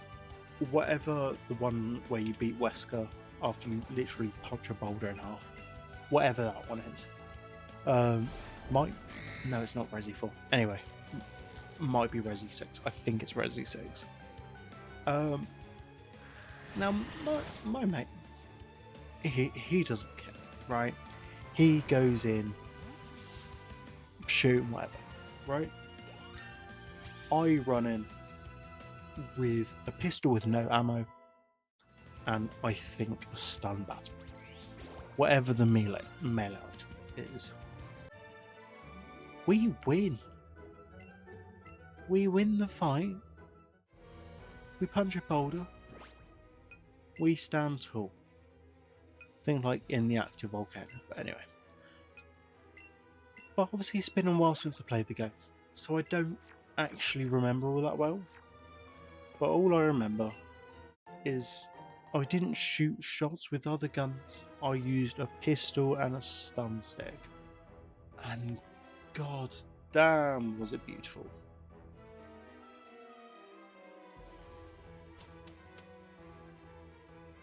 We back.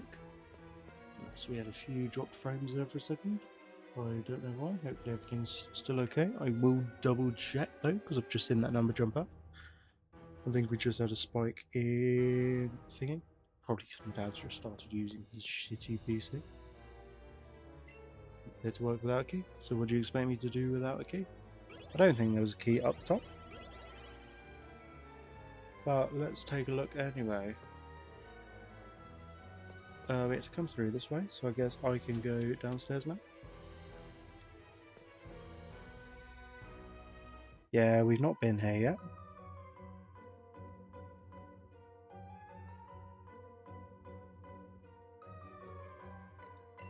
Oh, cool. I mentioned in a previous stream, right? I couldn't access the alerts through OBS. I've obviously not installed like stream elements or stuff like that, which will be handy. I do need to write that down to take a look. I've just found the page that shows me the latest followers from the stream. Obviously, no one. Because like it's not been long since I returned to streaming. I'm not doing it for the follows, I'm not doing it for the views. If people decide to watch, that is great. I do appreciate it. Love when people reach out and chat, but obviously you don't have to reach out and chat. I don't care if you just put it on the background while you work, or you just want to listen into someone playing a Pokemon game. Never know, Let's Go may be your favourite. But I do appreciate everyone's support at the very least. A level up, level 36. Honestly, how beautiful would it be if I could just get stream elements to work? In actual fact, what I'm going to do while the Pokemon's getting XP is I'm going to drop down stream elements. Just because I've got pop-up alerts set, right? So, obviously, new follower or whatever, obviously we can get a pop-up going. I've got specific boxes I can use, and not just the shoddy homemade ones I had from before, but new ones to match these splash screens, the Be Right Back and the Welcome to the Stream ones. And I am excited to use them. So far what I've been doing is, after streams, I've been getting preoccupied watching the Dragon Ball Z movies. Now, they're not great by any means, right?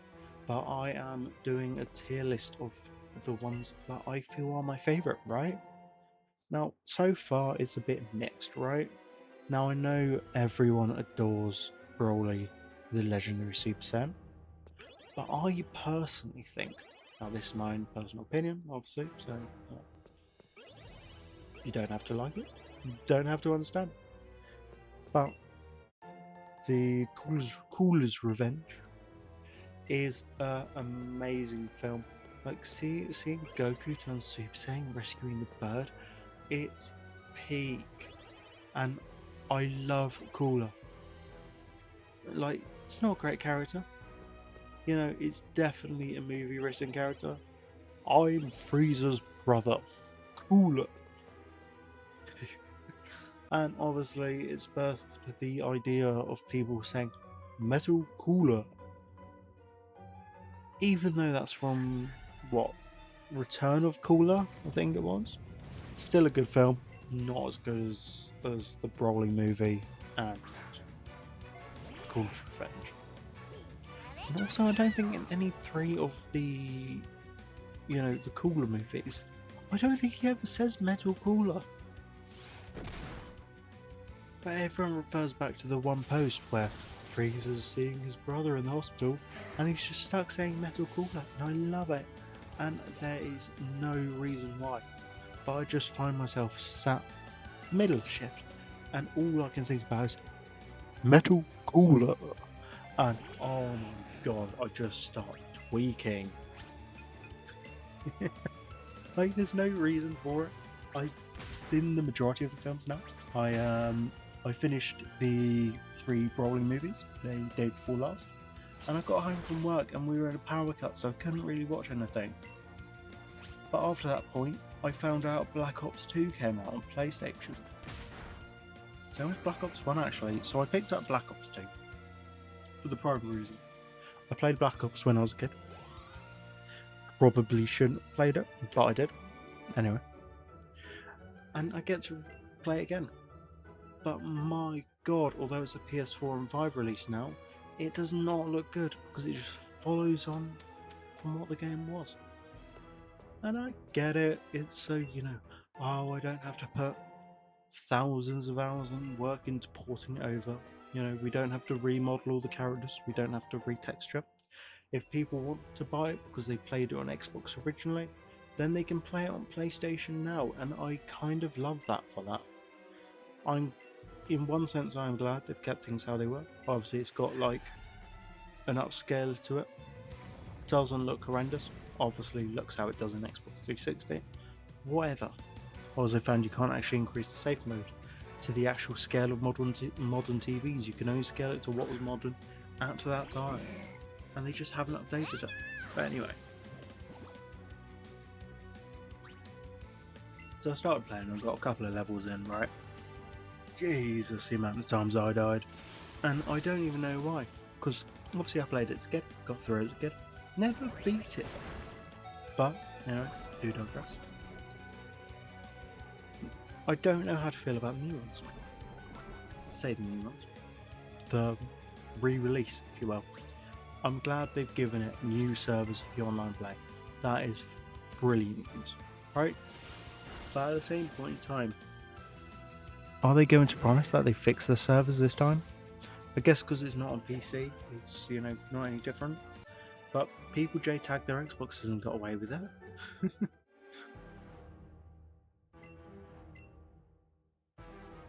I was just going to yoink the key, and rather than just taking it, it's going to be like, oh, just right. I hope our bosses don't say I lost the key. Meanwhile, your boss is in the room next door. Your nan's on TikTok live. Anyway. So if I remember correctly, I think we need to find a way to reach the key.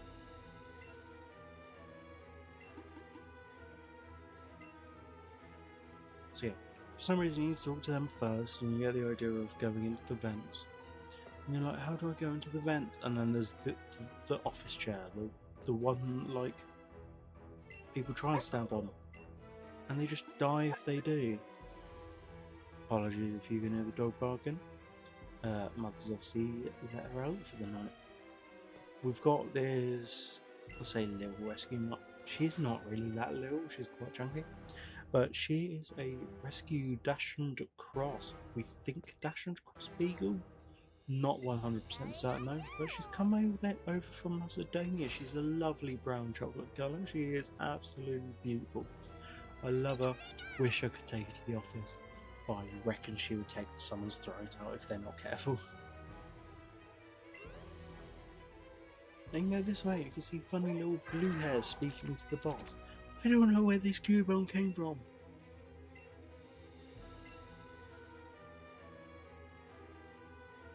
Pretty much first time we can play as a Pokemon thing. Although I don't count Poke Park Wii, Primary's spin-off game. Don't really count it.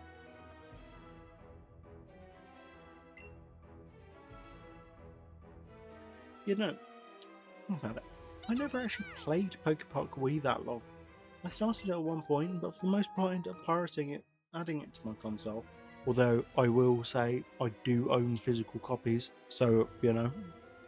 Actually, I think I own a copy, but anyway, I ended up using that to port it over to Wii U, just because it's easier than having to take the disc out and then again. But whatever. As I say, I do own the game. But I always install it and I just don't touch it. It's a bit like Rabbids Go Home. Don't know if anyone remembers that game, but I thought it was great fun when I played it. But anyway, let's go up here. Okay. So yeah, I mean, I've played Rabbids Go Home. I played it growing up, so I've got some God's back. Just saw that blue. Anyway, yeah, I played the game growing up. Played it for a few hours, and then I put the game down. And this is the weird thing: rather than picking the game up again, you know, rather than going through, playing it, beating it, whatever, I just watched a full playthrough on YouTube, and for some reason, don't know why, but the game's really nostalgic to me. Oh, I didn't mean to stand there, but okay. And I think it's nostalgic just because I remember playing it. I remember not beating it, and I remember watching someone else do it. I mean, I've got the freedom now as an adult. I say freedom like I've got any spare time now. But I do have the ability to play the game myself. I mean, there's no reason why I couldn't. Because, I mean, I could do it. The whole issue is generally just finding time, but I could just spare a weekend to play it. Also, a game I kind of do want to play on stream is LEGO Star Wars Complete Saga.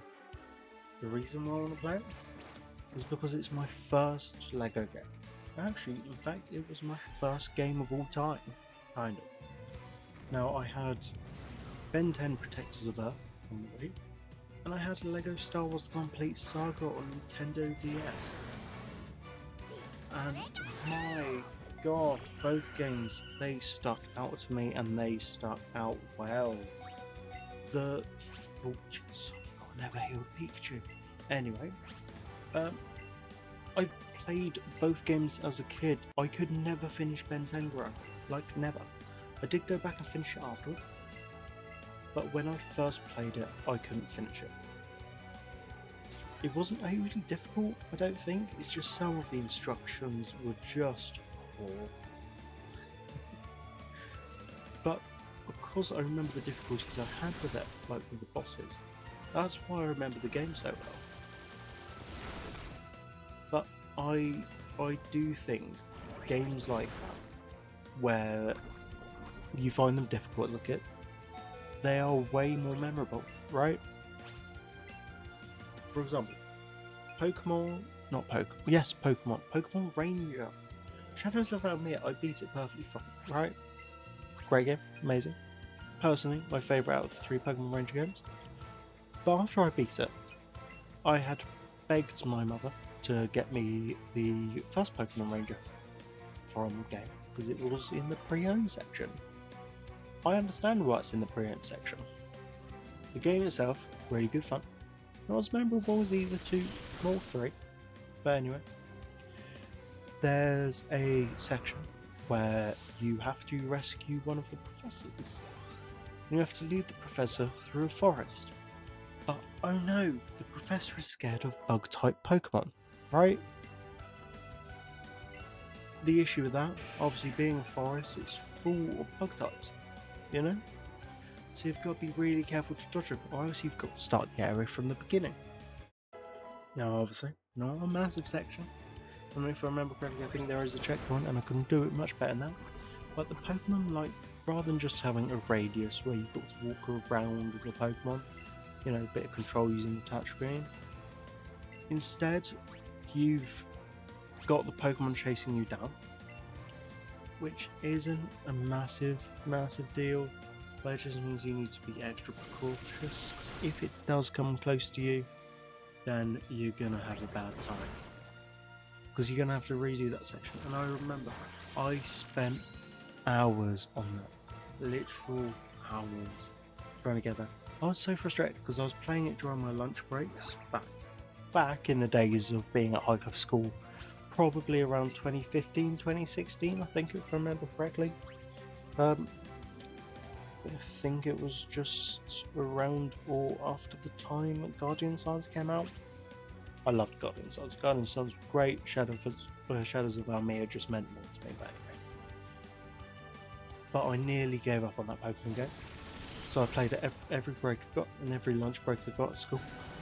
I would sit there on the floor next to the door where we used to hang out for whatever reason. And I was so damn happy when I saw the cutscene at the end of it, and I could just walk away from the professor or the field technician or whatever it was, whoever it was. I've not actually gone back and touched the first game since. I really should. No, I will at some point. Just today ain't it. That's it. Today ain't it. I will eventually. I've got a really cool modded DS. Love to get that up and running. And I think I do actually have it installed if I remember correctly, so it will be something I may take a look at after today. Won't be anything on stream for the primary reason I don't have a capture card yet. Will be one soon enough. Because I've seen people are installing USB-C mods on their DSs, and I've seen it doesn't seem to be that difficult. The only issue I have is I don't exactly have a steady hand for the primary reason I drink a lot of energy drinks. Hey, there's the Silver Scope. Anyways. So, yeah, I might end up just paying someone to get a USB-C mod put into a DS. Just because it would be really handy to charge on USB-C, because all my other electrics use it. Switch 2 and my phone use it as well as my laptop. So I can use the same charger for everything, and I know I probably shouldn't use the volts, but who cares? I can charge my phone in 20 minutes max. Anyway, the whole issue I have with charging 3DS is because it uses a separate charger, I need to keep a separate charger plugged in, and it just makes it such a big hassle, and it doesn't need to be that way. But I loved the 3DS, I loved the way the DS felt. A lot of people complained about it, but I held the 2DS for the first time the other day. I know, since it came out, the first time holding it. I never bought the 2DS because although it was cheaper, I never really worried really. But it's not too bad because I held it, felt fine. I do see why they call it a cheese wedge, just for the primary reason it's shaped as such. But I don't know, just didn't bother me holding it. I kind of like that it doesn't have the 3D function, but I think I'd prefer the 2DS myself, just for the primary reason it's a little bit bigger for my big meaty grips. And yeah, I didn't actually see what Pokemon it was coming before. I'm just going to swap to Vileplume for the primary reason Pikachu would die in the next move otherwise. I'm in Vileplume. Vileplume's strong enough to handle things. Oh, amazing Golbat. I probably could have killed it in one shot. Right, here's what we're going to do. We're going to do the unthinkable. We're going to heal Pikachu. We're not really going to heal the poison. But we'll see if Vileplume can survive this next attack.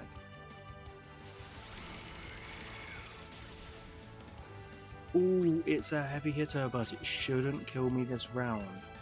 Let's take a look. Yeah, let's use Mega Drain. Doesn't move fast, because it's a flying type, but hopefully if I can take... Ooh, that's a painfully small amount.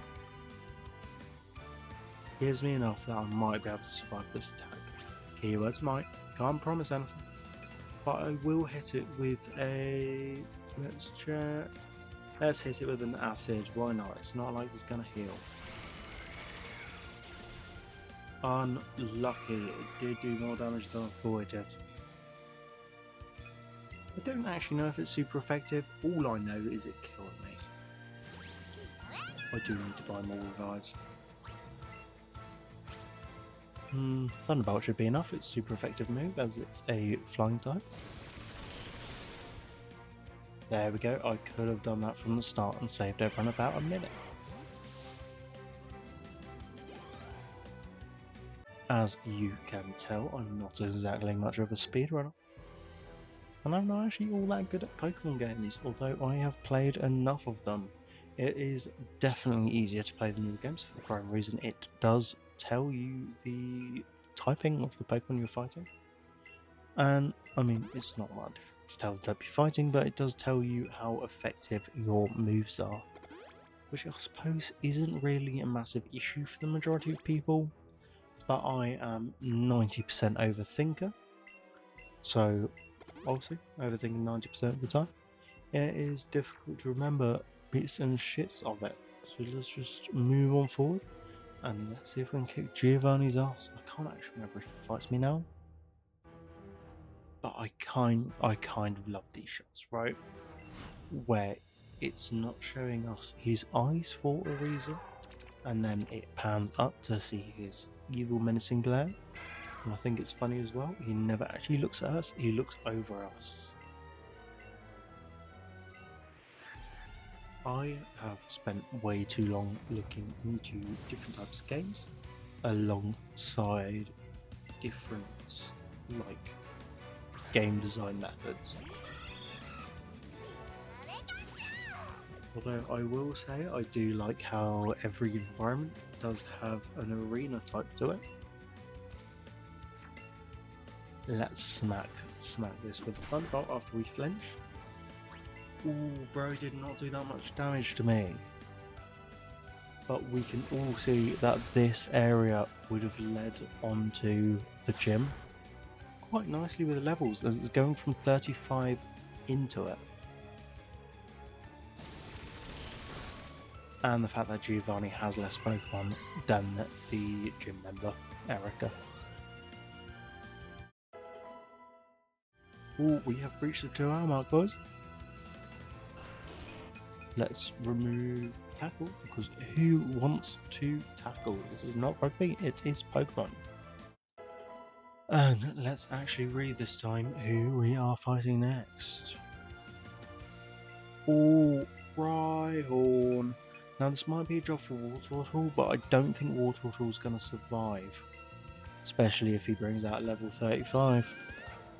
But you never know what's going to happen, so think the unthinkable.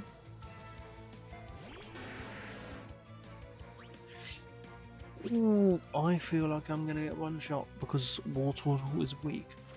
Wartortle moves first! Oh, Drill Run. Goodbye.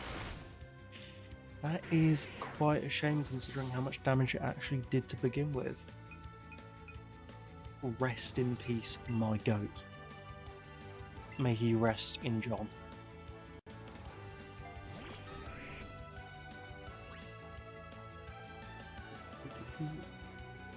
Someone just posted saying the council begins for Nintendo 3DS.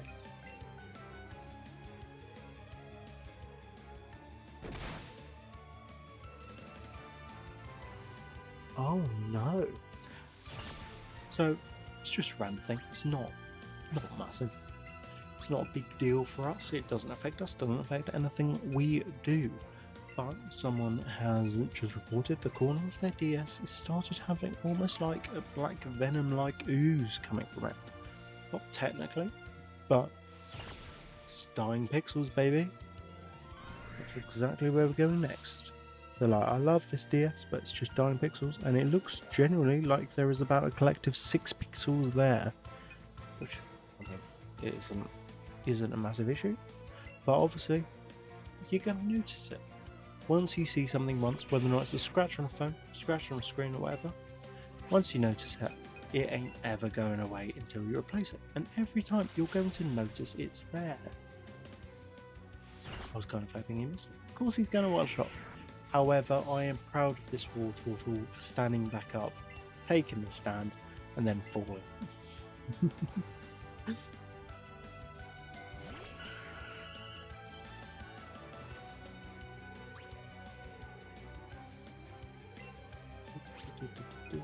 Let's hit that baby with the razor leaf.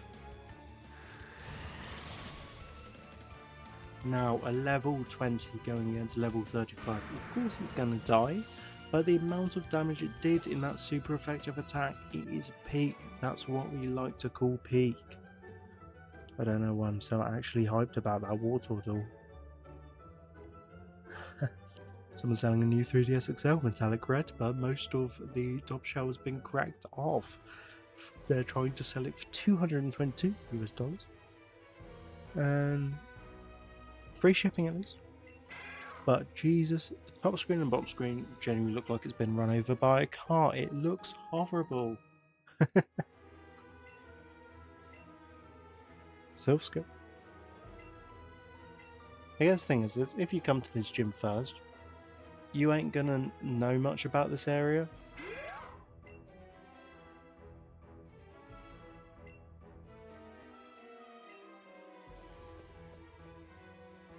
How did that bloke know about the ghost? Anyway, let's get out of here. Be one floor, please. I find it really funny when people just buy fake games. You always see people on Reddit be like, "Oh, this game is this game fake?" And you're like, "You're asking me if this game is fake? I mean, look at it." The thing is, I can understand why people would buy fakes online. It's quite easy to get fakes. Oh my god, fly! Yes, I want to know the details. Secret technique? Yes.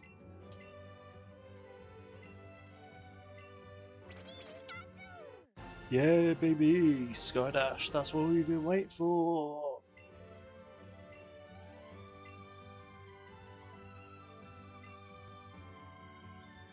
Now it said to select play with Pikachu. I guess from there's a Skydash option.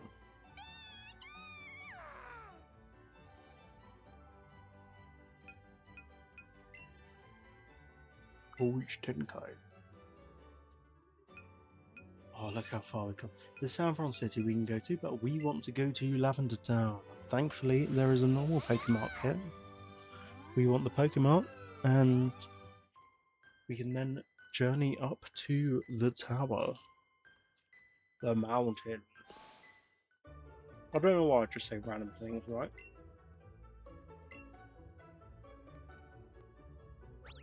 I genuinely went all the way to Dublin, that. To go and see Gorillas play live. And it was a beautiful experience. I paid for VIP. Very expensive again, but I went on my own. All the way to Dublin. For those that don't know, for those that don't know me personally, I live on the south coast of England. So it's just a little bit to go. An hour and 40 flight, which wasn't too bad. But it was a godly experience seeing them. Seeing the actual monkeys appear on the stage was to die for. That's what I wanted. Actually, how many balls do I have? Say one.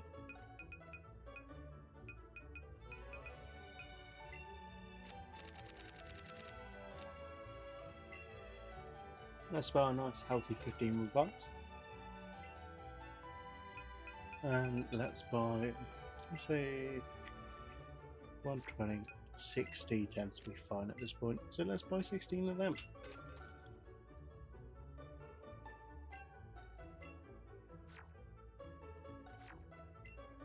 Now I keep seeing more and more people talking about the Skylanders games.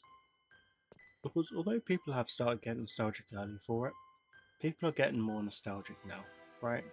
And I think that's really cool. Because I've always been a fan of the Skylanders series. It's been a massive interest of mine. And I had spent a while looking at get every Skylander. Now it came true during last year.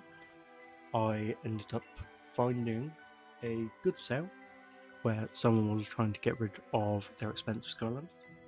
They were getting rid of a couple. They were getting rid of like Trump Mage and a couple of other specials. So I gave him an offer. I said, P40, right? 240 Great British pounds. Obviously, that sounds like a lot of money. This was accepted. Chompy Mage goes for a lot more usually.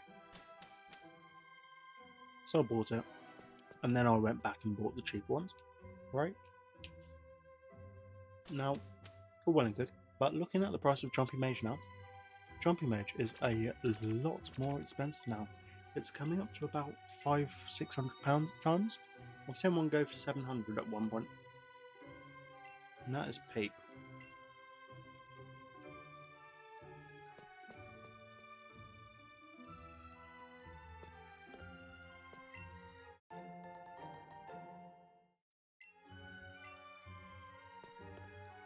Technically, these guys will be easy to fight now.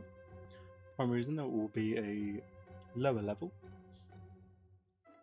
I have fought enough of them to get up to a higher floor.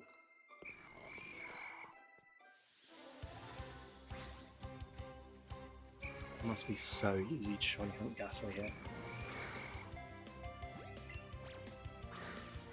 So how do you catch a Pokemon when the ball goes straight through it? Like back 2 hours. Yeah. It's really risky. I like Chompy Mage. I've seen loads of people try and make fakes. A lot of people have accidentally bought 3D printed versions of the models. Obviously, the 3D printed versions, they're not going to have the chips inside of them for them to run.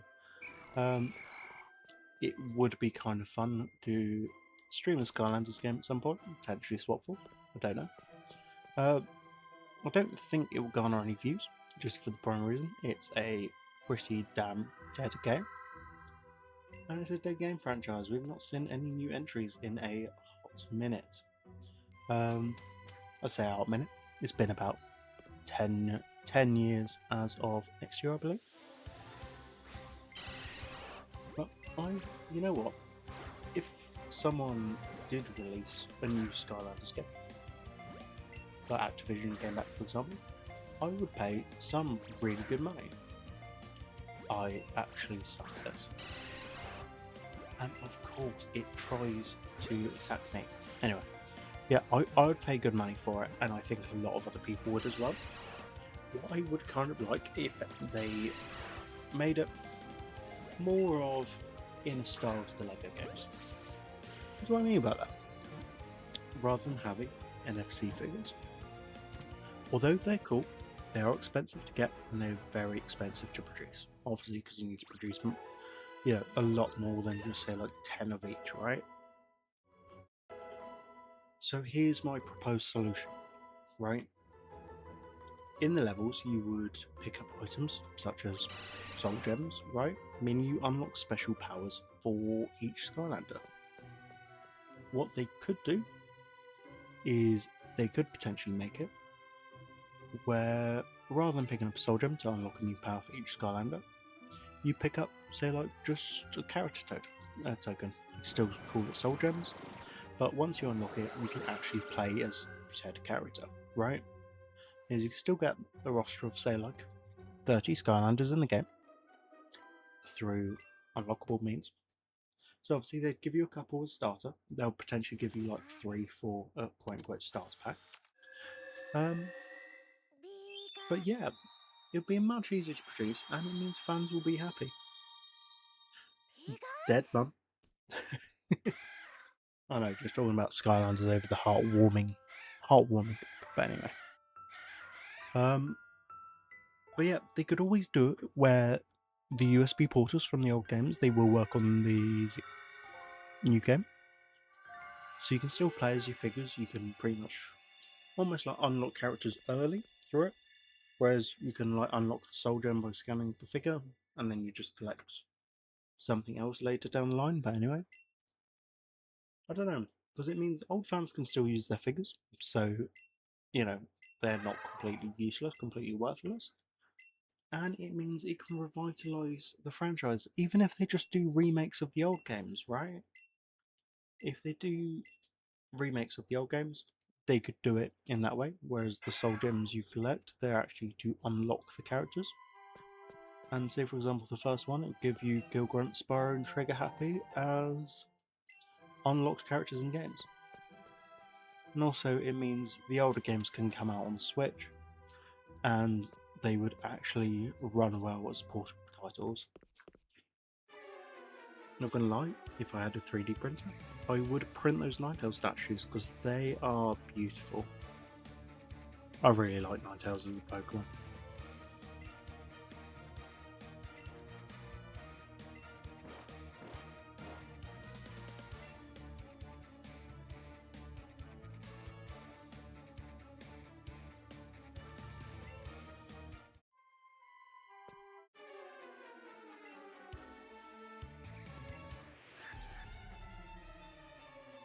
Fighting Jesse and James like I've not just fought them 5 minutes ago.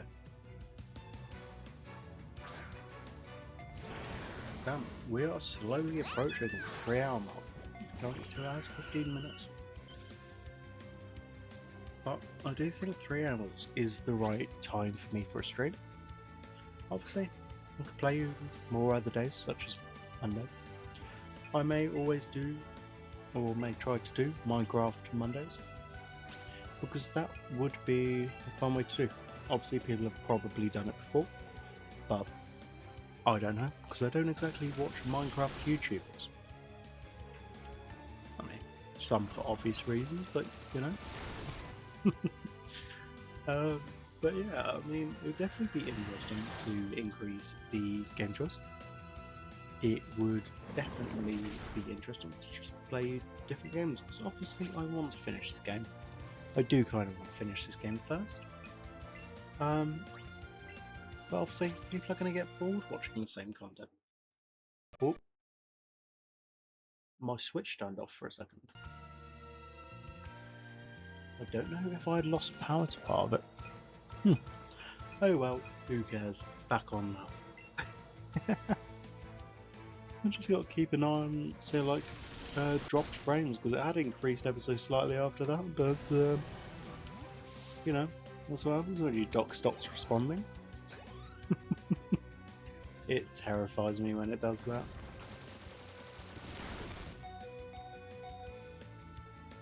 I mean, like before, I would always love to take suggestions of games to play, but, you know, for the most part, I'm just going to do my own thing. I'm just going to play what matters to me. And I might play some Mario Kart World at some point. The prime reason I've not actually touched the game since launch, because there's no new content. There's no DLC, no new updates, and it's really sweaty to play online.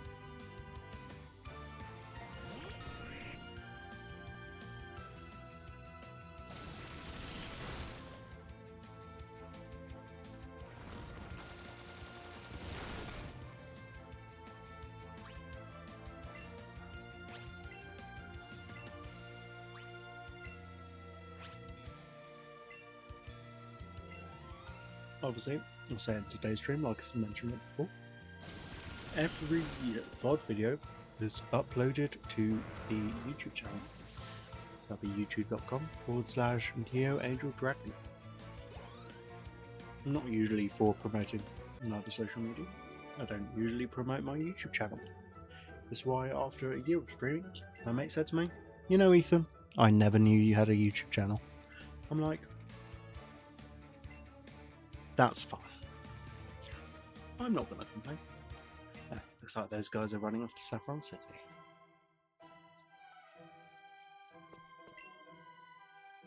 No, Mr. Fuji.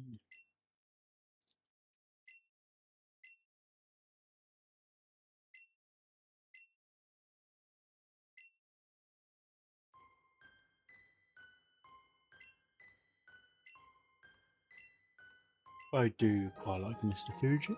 Also, it means we can now go and get Snorlax. Meaning the path to the south and the west is open. I will double check the map just to be 100% certain. Now they mentioned they're going to Saffron City, which is all the way over there. Yeah, if I remember correctly, I think it's probably easier to fly to Celadon and then go over. Also, there's a power plant where you eventually catch Zapdos. we could potentially do after we get the swimming.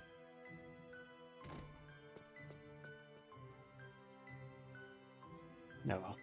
First thing I want to do is I'm just going to go down Route 12 again, like I did earlier on today. Just for the primary reason, also went down the wrong side again. I want to catch Snorlax while I'm here. I did have him run away before, I think he does come back, but there is also 2 areas where you can catch Snorlax. Snorlax was always a bit of a powerhouse, a bit like having Lapras on the team, kind of giving it partway through the game, and it kind of just sits on your team from there. I mean Lapras is always handy to have because it's a lovely water Pokemon, and it has a nice range of ice moves as well. But for the most part, I kind of just don't want it on the team. I will probably keep Lapras there, but I don't exactly need it. I will save here just in case. Let's use the Pokeflute.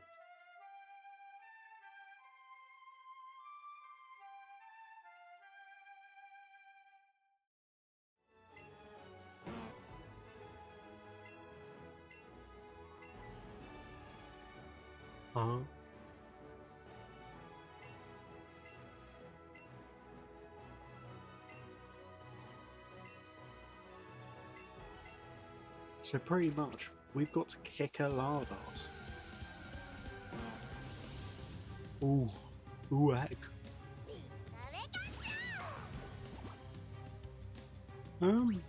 Okay, level 34, that's not that bad, considering we're 37 now. I don't actually know what's super effective against Snorlax. For some reason, I think it's just the normal type. Motherfucker. Let's kick it.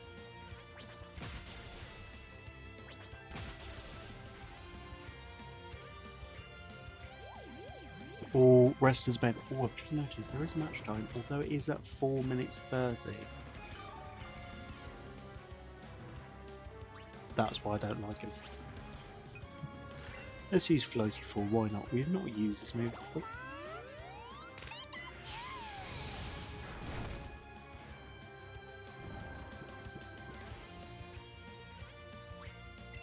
Now the issue is we kind of want to use fast-paced moves just for the primary reason we've only got 4 minutes. Bro's fast asleep. The whole issue is if you use rest, your Pokemon's asleep, but you do get a lot of HP back.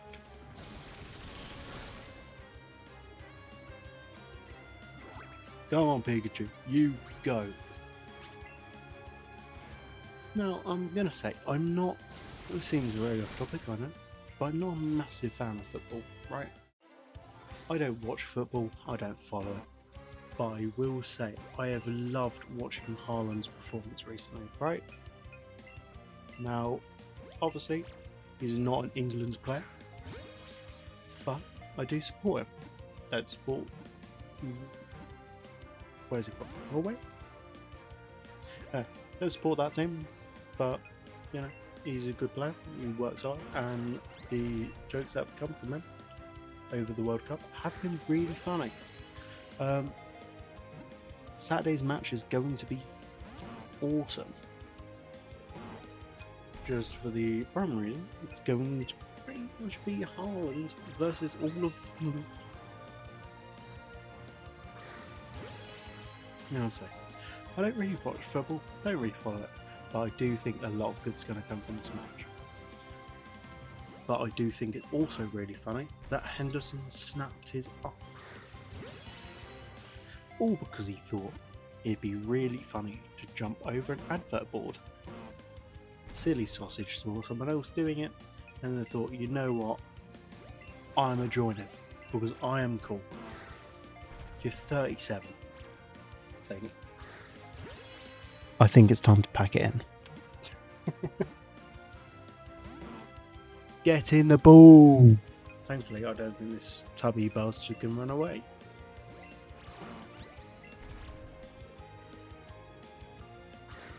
Imagine if I'm wrong and it can.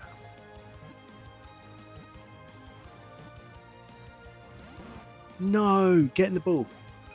Please, Ming.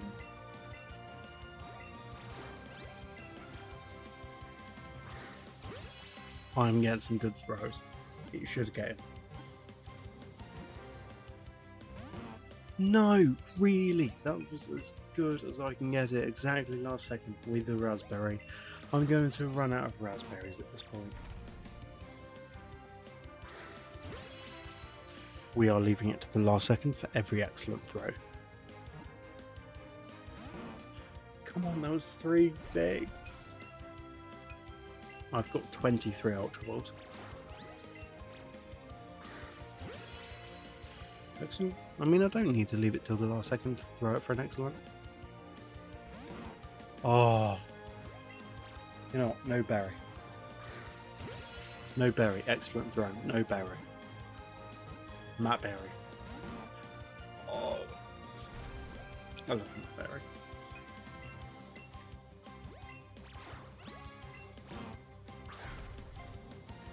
I did a very gentle. Okay, that could have gone straight. Come on, a great throw did that.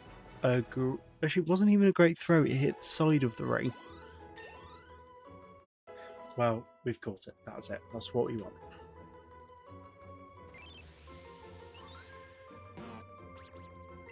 You fat bastard.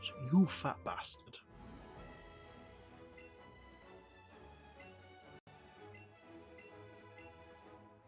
I think Mewtwo is one of the Pokemon where you've got to defeat it first. Anyway, I think this way forward is the way towards Saffron, maybe? Potentially.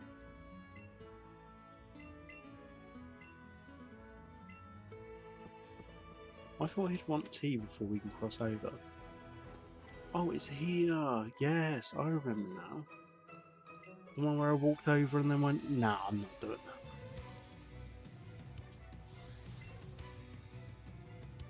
Like, nah, this isn't what I need. Jigglypuff! Yo! From one pink thing to another, I respect it. You know, I had someone from the office the other day, Logan, absolute cracking lad, right? I actually, it may have been early, may have been yesterday, but anyway. So, I'd done a quick doodle of Neo in the office, right? And we were having to talk about something. I was like, you know what, something, strawberry chocolate, whatever. And he was like, yeah, like a Neapolitan. And I could see the cogs turning in his head, as he said. And then you just see, like, almost like a light appear behind his eyes, right? It's like, Neapolitan. Neo. I'm like, way, like, finally, he's gotten there. Now, see, I don't care if people know that furry or not, right? Obviously, you could tell by this channel, I ain't really the caring type for that, you know? If I don't go out my way, I don't go out my way to hide it, but I don't go out my way to show off. Obviously, people I know and people I talk to, they're pretty much aware. I've got a tattoo on my arm of Neo. Yeah, like loser, right? But you know, I don't care if people know. So, like Logan's seen Neo before. People have seen Neo. I don't care really if people know. But I do always think it's entertaining when people make that realization. Because you would be surprised at the amount of people would look at Neo's design and not think anything of it. Just think, yeah, it's pink. What more do you want? And then they click Neo. Neapolitan. I'm like, yes.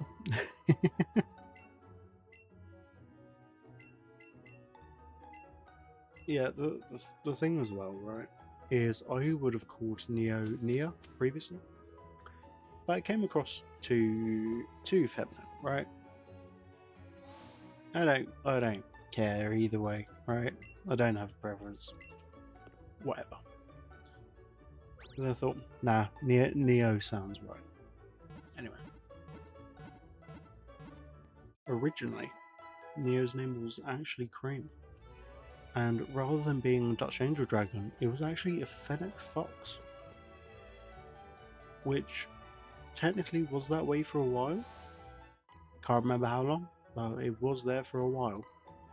But then I thought, no, you know what, I'm gonna redesign it.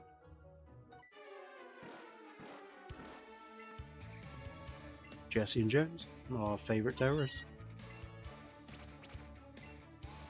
How rude you deny a beautiful girl she wants.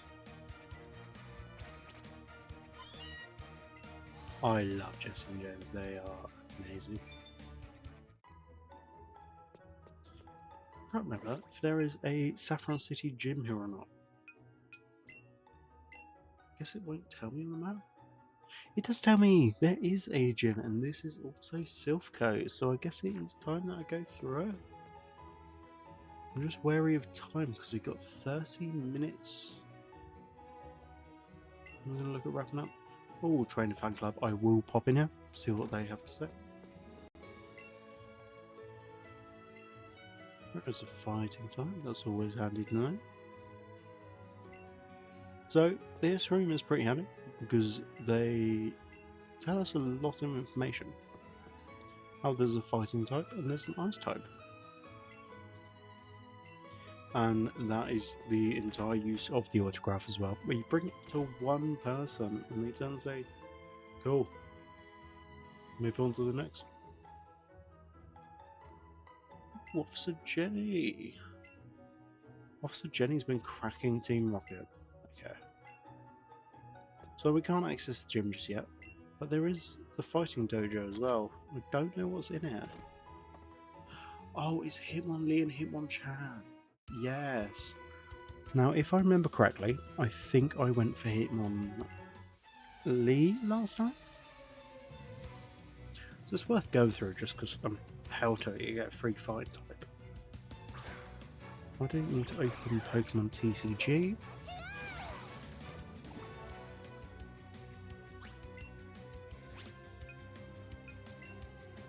Yeah, Pokemon Home.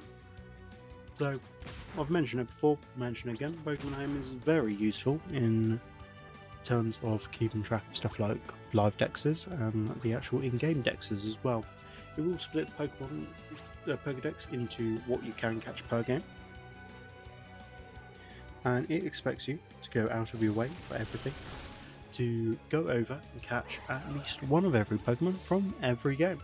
So I could catch a Rotom in BDSP, but that does not equate to Rotom in Legends ZA, which is not a bad thing. It just means I get use of every game to the full extent, and also I get something out of it. I can keep a track of what I've caught where, right?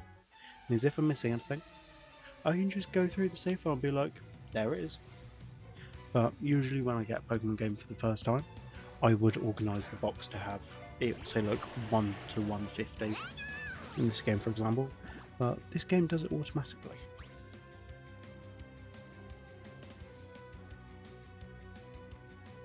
Now, okay, so good thing is I've just checked the Pokemon Home system. I do have both Hitmonlee and Hitmonchan within the system, meaning both times I played the game, I have managed to get both. The main question is, what do I want now, Hitmonlee or Hitmonchan? Now, I like both. And I do prefer Hitmonlee, I think, because it's kickboxing, but I think I'm going to have to go Hitmonchan this time. That is bullying. Pikachu avoided it. Oh my god, absolute goat.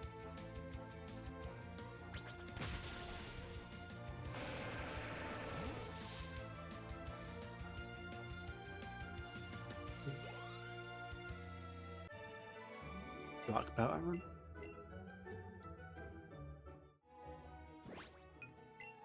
What did I want to do? I think it's in the candy shop. It is. Oh, I've actually got 3 rat candies.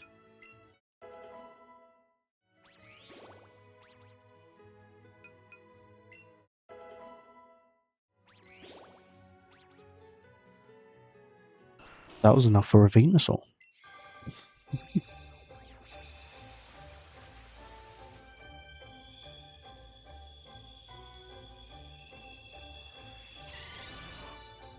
Now, the good thing is, looking through my Pokedex for Let's Go, I've actually got 110 out of 150, meaning I am technically majority of the way there. I'm missing some randos, such as the middle evolutions of the starters. For some reason, I never got Charizard. Maybe I left Charizard in the game. Petal Dance? Nah. Anyway. I never got Sandra and Sandslash because I believe they may have been exclusives. I got the full Nidoqueen line, but I didn't get Nidorino, which I technically have now, so that's fine.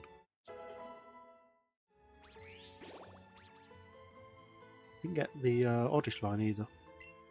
Ah, Fire Spin, finally another fire attack.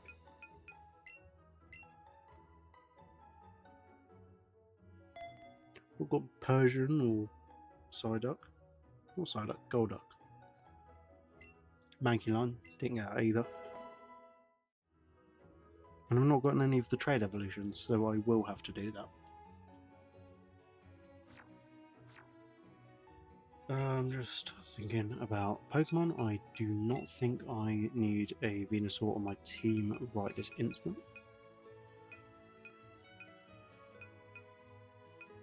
I think it's about time I bring Paris back. Also don't know if Paris evolved through item either.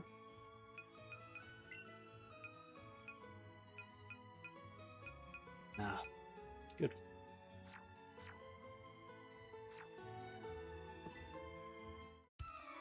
I did mean to heal Pikachu.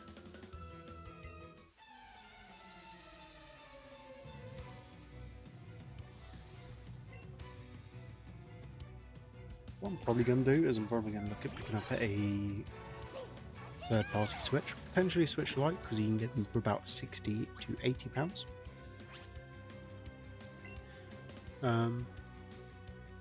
That'll be an end-of-the-month purchase, I'm sure. But I will look again, at least so I can do my trade evos, but I do have my completed so far of Eevee so far. I think it should be fine to transfer through copies under a shared Nintendo account, because they are technically separate save files.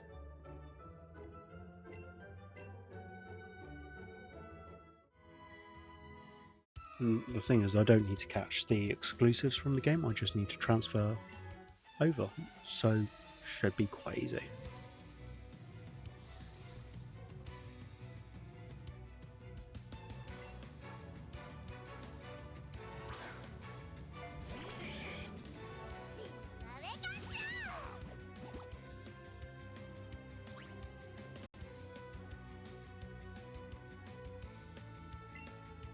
Ooh, Machoke, let's kick it.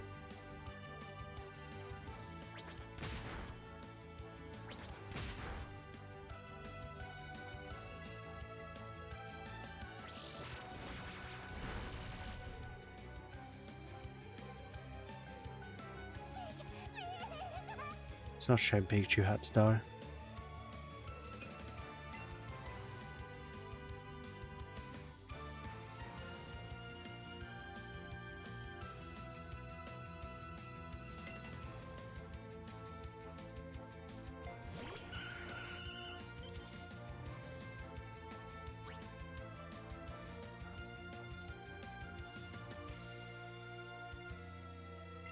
Okay, let's Razor Leaf.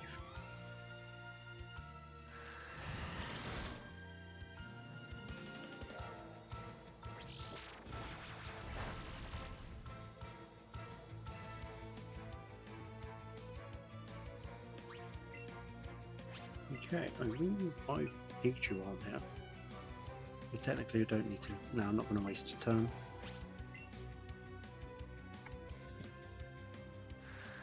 Ooh, apologies, I had to go off there. Yeah, good news. Just checked. You don't need both consoles online at the same time. You can use the same Switch account as long as like one of the games is physical, which, as you tell, well, actually you can't tell because Neo is in the way. If I move Neo, as you can tell, it's a physical copy game. Anyway, let's just move him back. Yeah, I mean, it's definitely be quite handy to get those evolutions because they'll only get Alakazam, Machamp, and Golem, and whatever the other one is. I can't remember for some reason.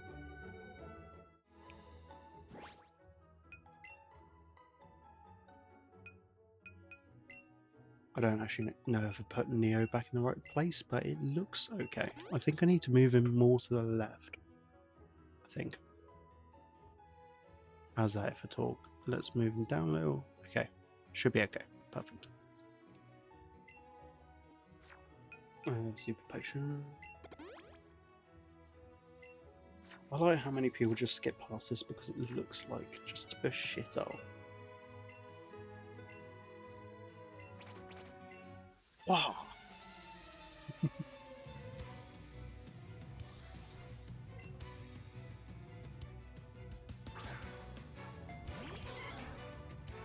Oh, he's only got one Pokemon and mine's super effective. Pikachu! Thunderbolt his ass.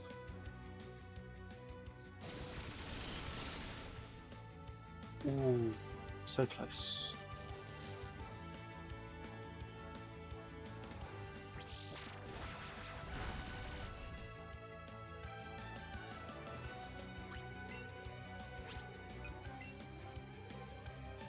See, I think that's the whole reason I don't need Venusaur here. Is just because I've got an electric rat I can throw at things. I've literally got a breeding taser.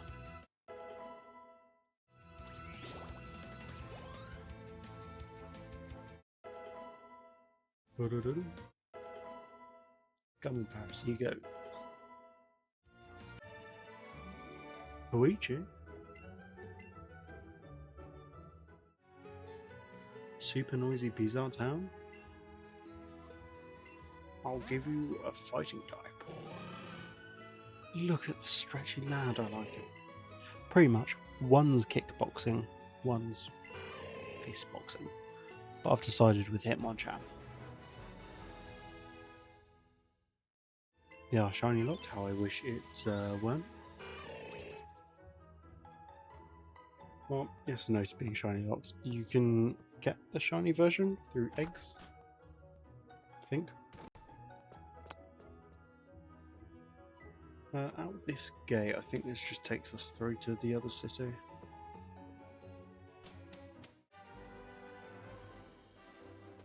That was Route 5. What a throwback, eh? Snapper, that. Don't need it, but it's there.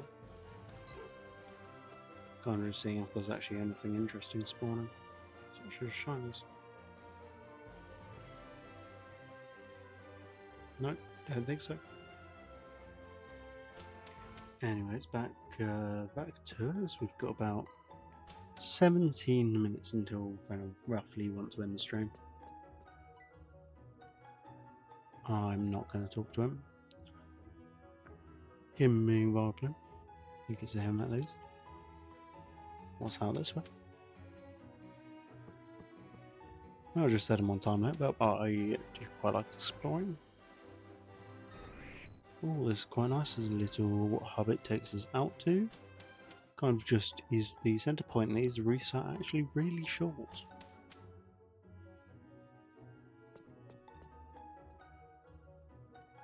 Anyways, not here. It's down around up to Heal and then into Saffron City. Down, around, and up.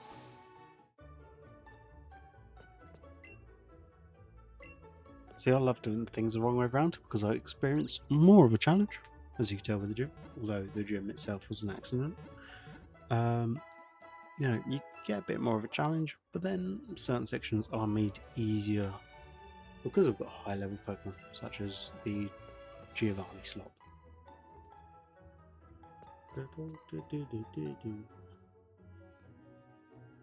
I wish you could have bought moonstones from that department store. Would have made it easy. Receptionist. Who there?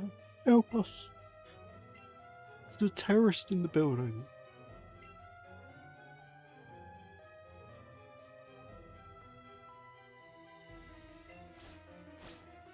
You're blue, except he's wearing indigo.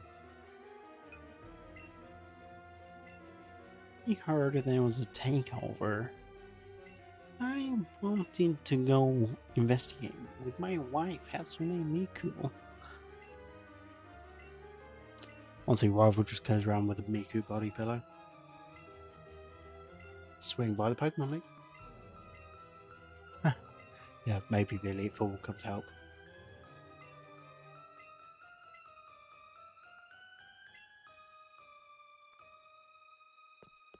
If I remember correctly, the first time I played this game, I was not at a good level and I died. But then again, I did have Eevee learn some different types of moves. Oh, of course. Yeah, this version of him only has 2 Pokemon. It wasn't this fight I struggled with. Even better. To use Thunderbolt anyway. It's a grass type, so it probably won't do much. Yeah, unlucky. I need to transfer over to my Charmeleon. You shouldn't have a massive issue with this anymore. Although it is about 5 levels higher.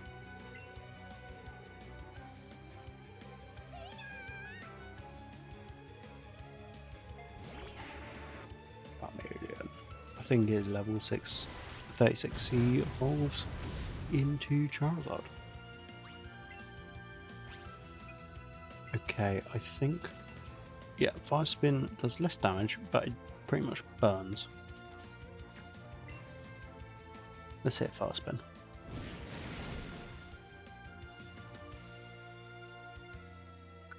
Ooh, Psychic, that will kill, yeah.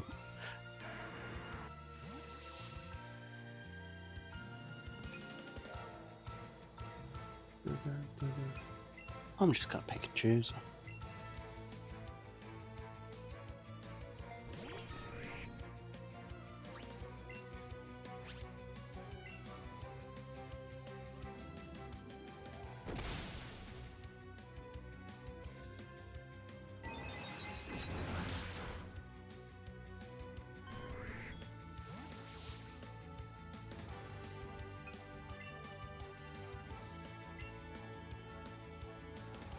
I love it when I misremember things.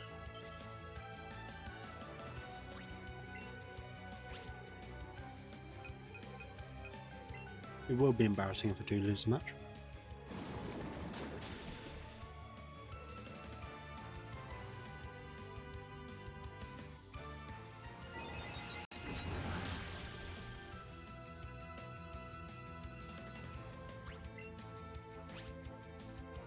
Doesn't help. No.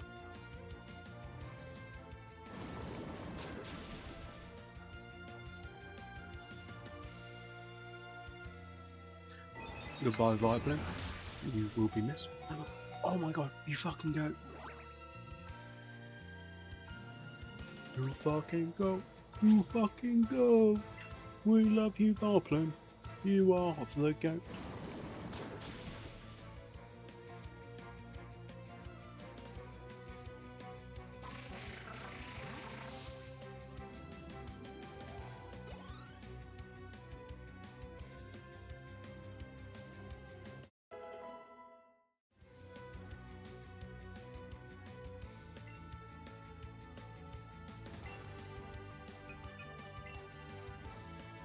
Wartortle's gonna fucking die real damn quick. But, hear me out. I'm going to try something I should never try. I mean, I say never, I've tried it before.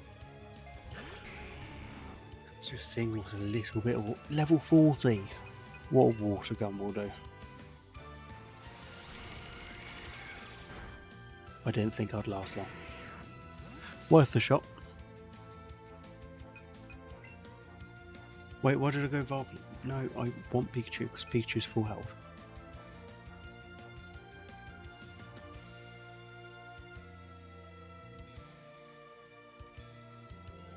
My name is Walter.com. Right, Pikachu's close enough to the goat. Thunderbolt is realistically all I can do. It's super effective due to the flying type. Oh, and I outspeed.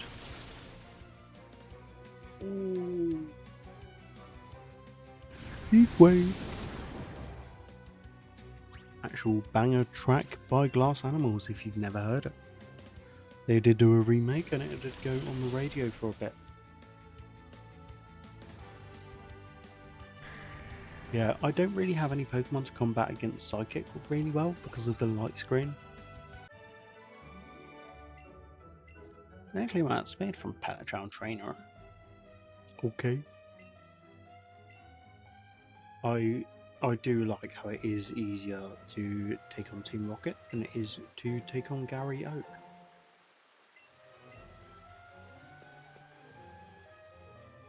Here's what I'm going to do, because I cannot be bothered with going back to the Pokemon Center. I should have enough revives now for the team and then some. Honestly, the Nuzlockers hate me.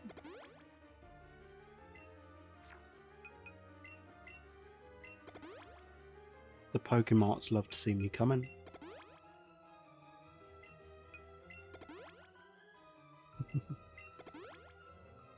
Now, I do want to do a proper Nuzlocke run at some point, but I don't know.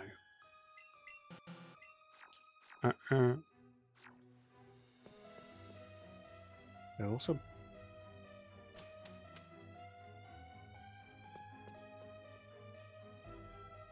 Ah, teleporting pads. My favourite.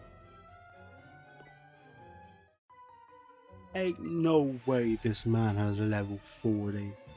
Watch him spawn a Golbat or a rat.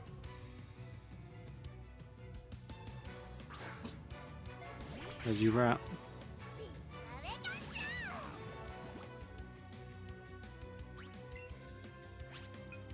Ooh, see this is what I mean. Good old Gazaroke will whip out a level 40 Charizard. They stuck here dealing with level 33 rats. I suppose you do have more rats to overtake overall than you would for Gaz's Charizard.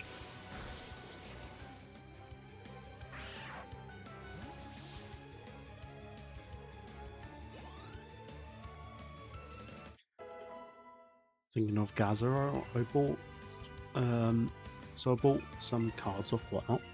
Whatnot's very good for Pokemon cards. For those that don't know, it's pretty much like a big auction site, a bit like eBay. But it's all through live auctions, and generally, just between me and whoever's watching this, it is full of people who are most likely on something. Like there's this bloke out the back of his van, or back of his caravan, that pretty much just sells like a load of games.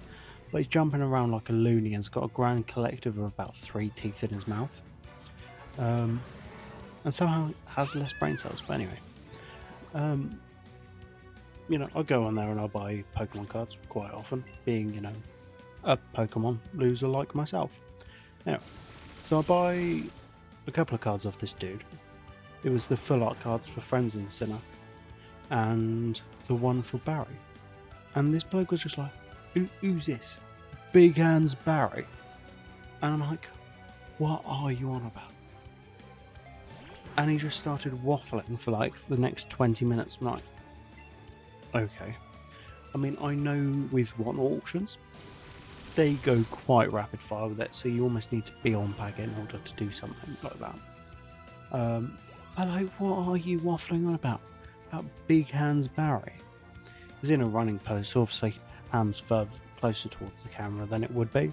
But anyway, absolute insanity, that whole thing. I ended up buying an Atari 2800, I think it was, the other day. It wasn't in the best of conditions. Like, it had not a bit of damage to it, but like years worth of collective crime, right?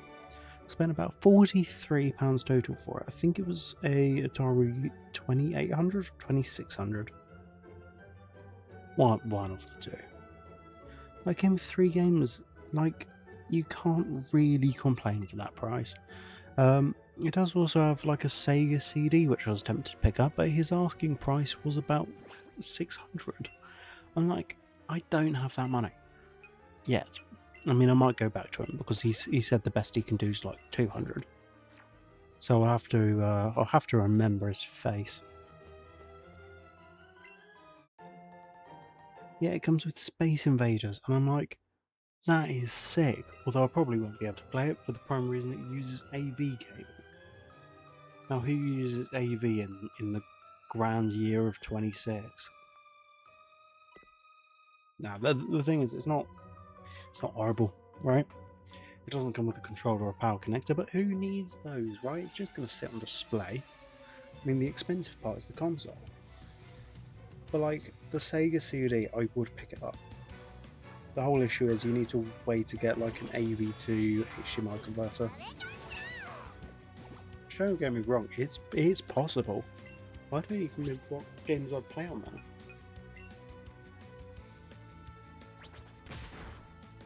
I did also have a very yellow Super Famicom, and I was like, I could buy it, but I don't need another Famicom.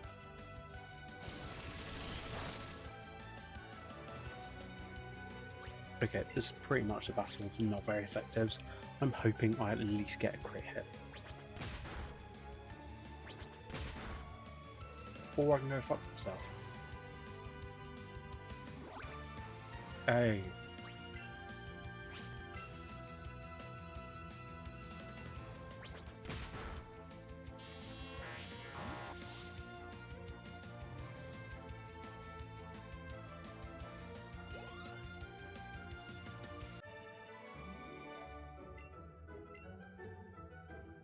Big scientist Jezza.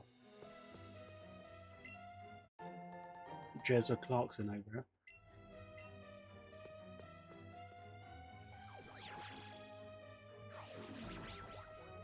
This is a very HR friendly environment there. You don't see them talking about like their colleagues or anything, do you?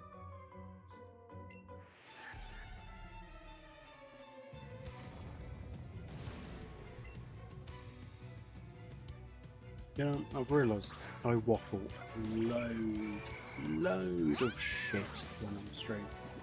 No, I don't need to waffle this much. Level 33.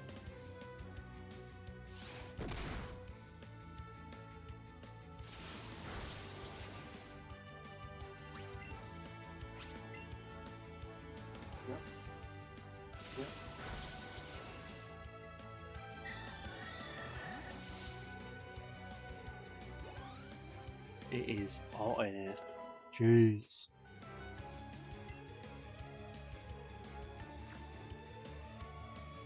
Oh, another Persian.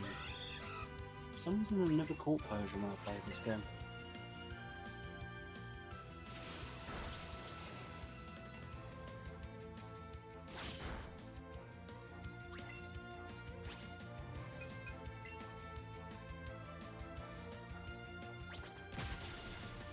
Wise man wants to kick it.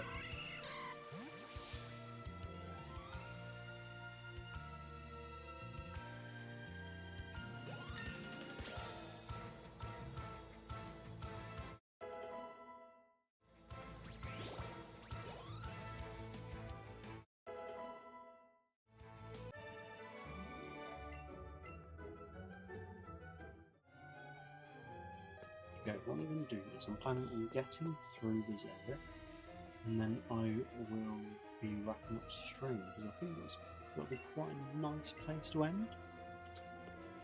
Is the end of Silphco, ready for the gym for, well, next stream, right?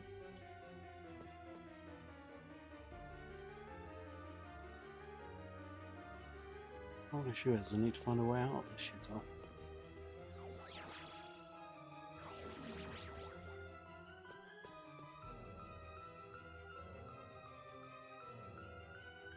Thing is, I can't just spam every teleporter because I don't actually know where I am.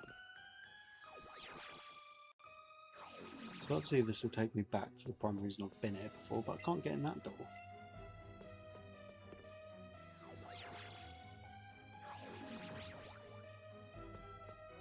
I ain't been here before.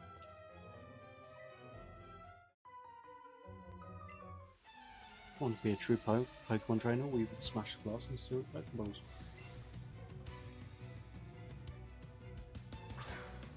Electro.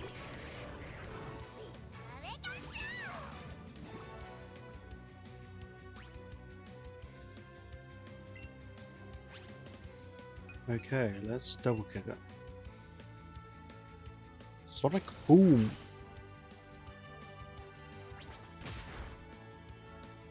Oh, this is going to be painful. And I know it's electric as well, but can I Thunderbolt it?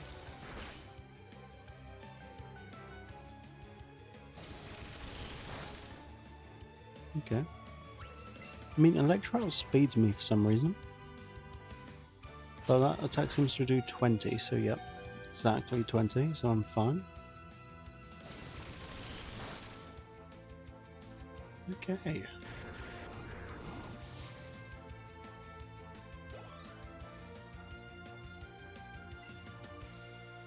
Oh, Porygon. I do love a good Porygon.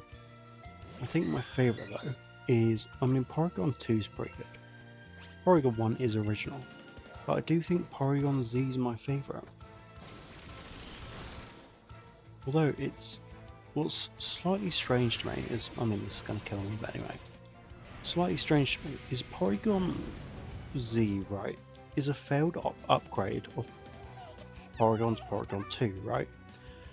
Or maybe it's a failed upgrade from Porygon 2 to 3, but anyway. But surely it's pretty much the upgrade file gone wrong, right? So why hasn't it gone from, oh, you've tried to upgrade Porygon to Porygon 2 and it's failed and gone to Z instead? Whereas you've tried to upload 2 and Z has failed.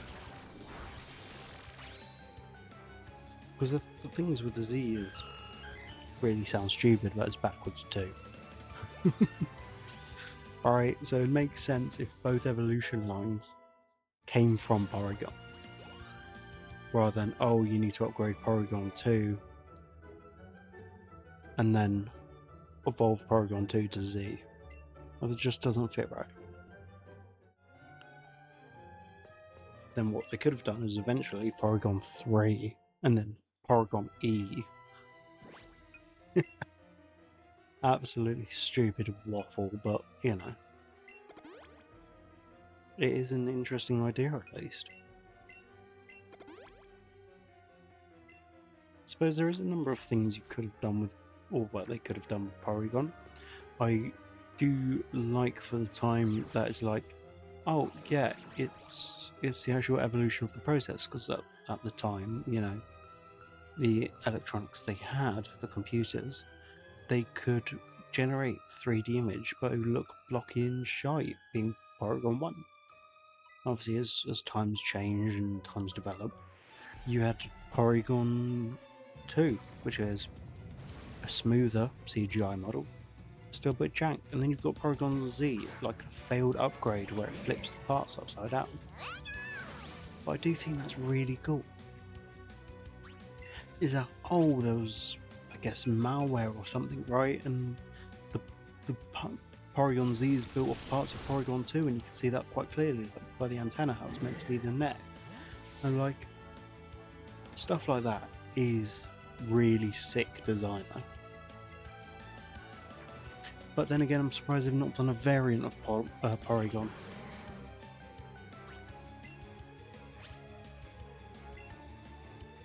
I don't know. I would like to see them do more with Porygon in the future, but well, the strange thing about Gen 4 is, right, is it still had all the classic whimsy of 1 to 3, right?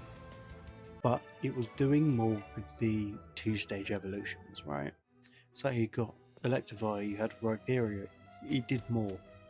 And stuff like that is really interesting to me as a game designer.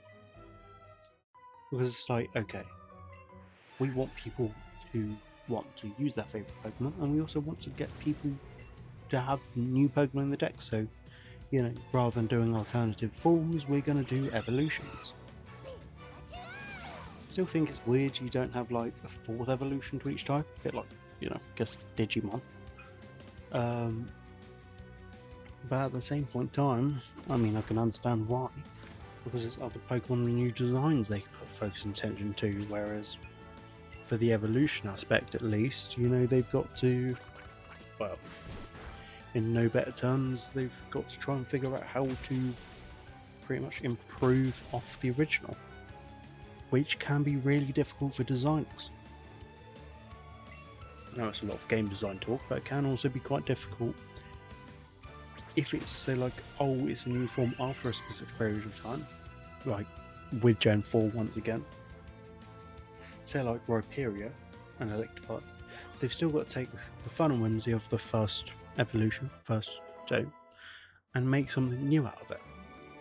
But the issue is they might not have the same staff members that helped to develop the original set of Pokemon. So they've kind of got to go off their own design and the feel of the original Pokemon and how the original artists and creations had, you know, portrayed it. And I don't know, something about the whole process is really interesting, right? I've spent a lot of time working on it. I've got like a massive dissertation based on it, like game design, level design, stuff like that, and I think stuff like that is really interesting. I'll have to do almost like a masterclass on it on Twitch, like discuss it.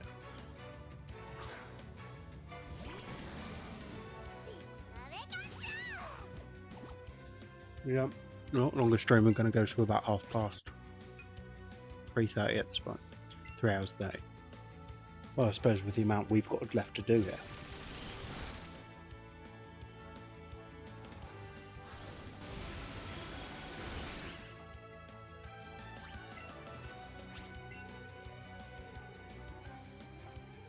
I need to use an ether or whatever they're called to get some PP backup. Oh, the cheeky bastard defended itself. They've got 2 more Pokemon after this.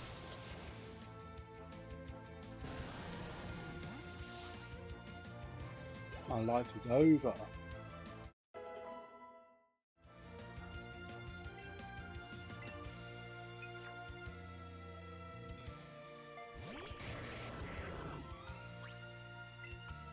I should have read what I was doing.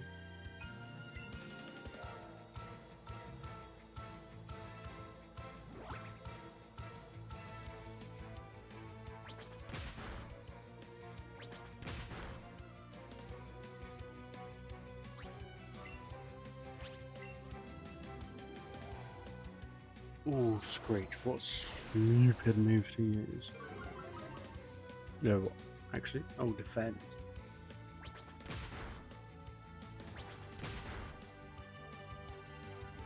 Actually, just gonna boot this ball till it implodes, I guess.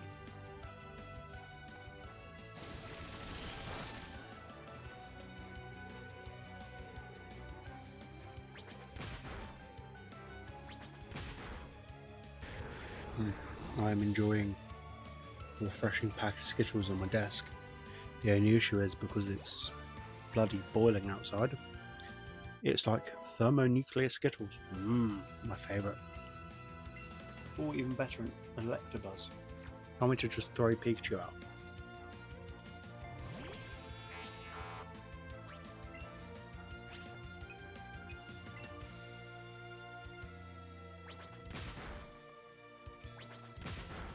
You know what, double kick makes the world go round.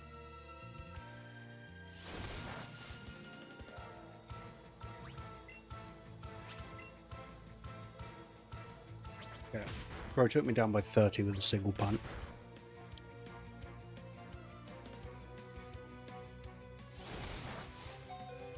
Whack.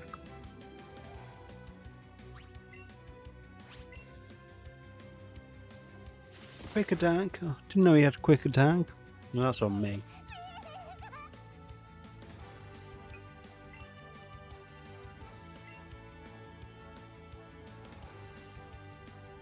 Hey, Valkyrie, implode this guy's balls.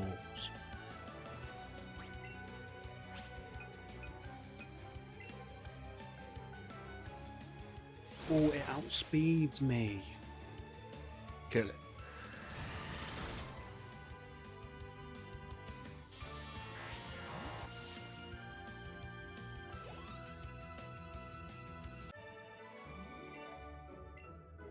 Now, technically, there's a couple more GameCube titles I want to get right. I don't need many more.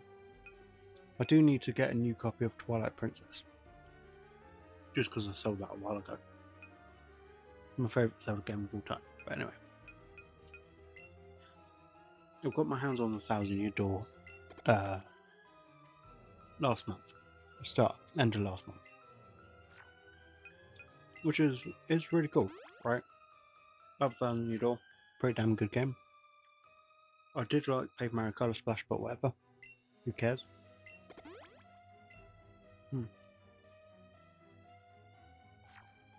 But I need to pick up a copy of Pokemon XD Girls of Darkness. I've picked up Pokemon Box and Pokemon Coliseum. So I've got 2 out of 3 of the Pokemon titles. But I need to get my hands on Girls of Darkness. You can go from about £200 to £300. But personally speaking, I reckon the game might be worth that. It's a cool bit of gaming history. So it means something to me.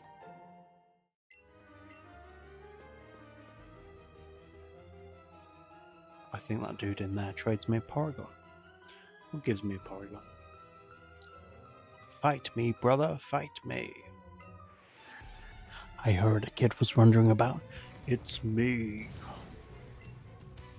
Gonna die. Oh, I really want to head downstairs and grab my iced tea after this. My throat is killing. I ran out of Pepsi about halfway through this room. So, like, I am in Depression Avenue right now. I love me some ice cold tea. Oh, nothing better. Right, Thundershock this snake.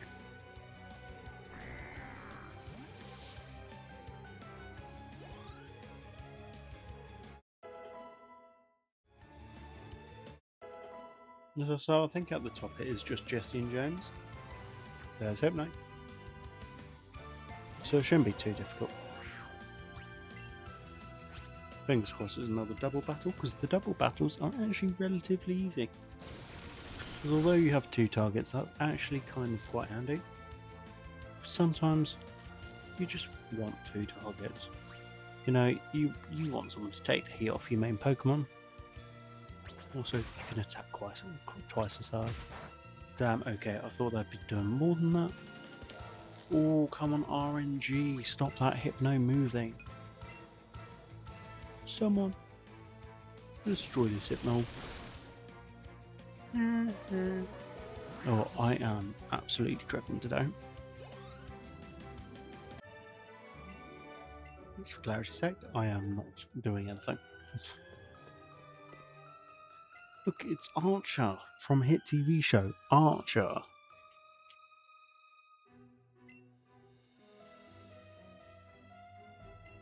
Who on one? Who on one?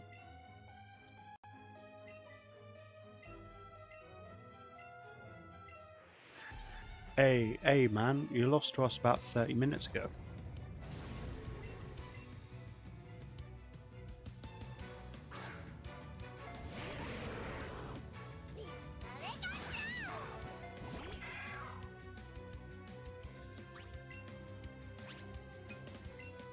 We actually caught Cubone. I suppose I caught a couple of others, but they're in the cave, so that's free game. Come on, I made my... Come on. Self-destruct. Hey, yo.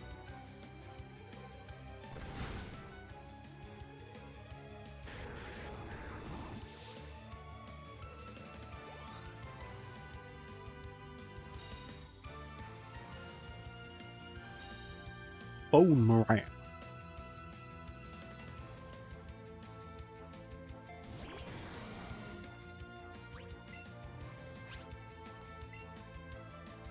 I love looking at all the stuff like banned Pokemon Go.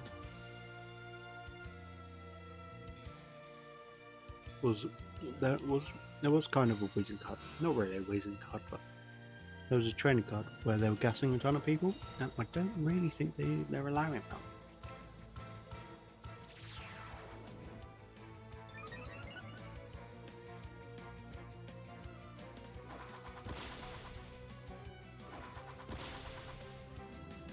Ooh, okay.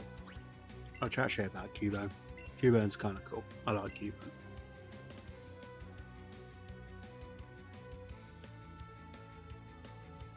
I like how I select my option and the Switch is just trying to migrate the battle.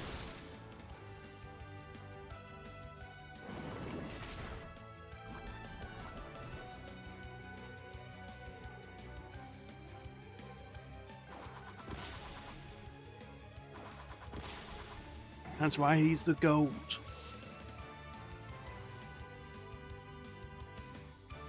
Okay, Pikachu's going to level up again. Level, what, 40? Yeah.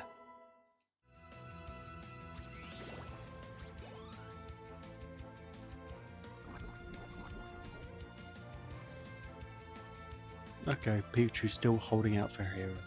Or Raticate. Okay, here's the plan. I'm going to Thunderbolt Raticate. Due to the level difference, that should kill him. Cubone can hit Weezing, and that should knock it out because it's halfway. Ooh, Pikachu, you legend. Yep, that knocked out Raticate. Next is for Cubone to use Bonerang and knock out Weezing. Hopefully knocks out Weezing at least. I'm guessing that should.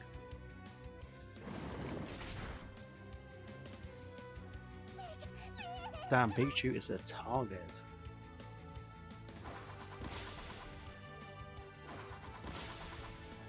Okay, or you can just not kill Weezing. Maybe I was wrong about Cubone.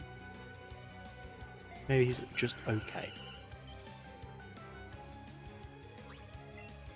Dude should have beat that Weezing. Beat the ever Weezing out of him.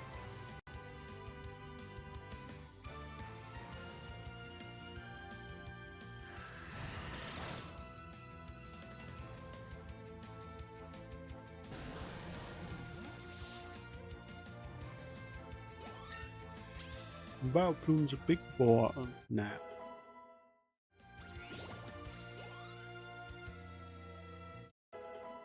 All that the Paris party anthem. No one teaching it Slash though. Because Paris isn't going to sit in my team.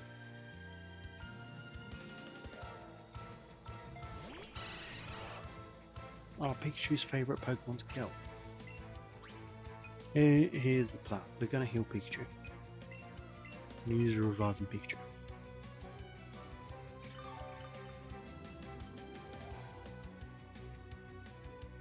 And now we're going to watch to see what Cubone does.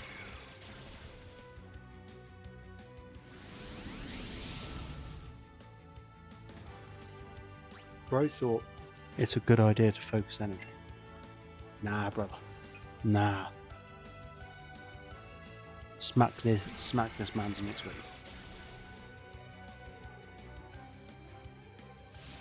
Focus energy, then headbutt.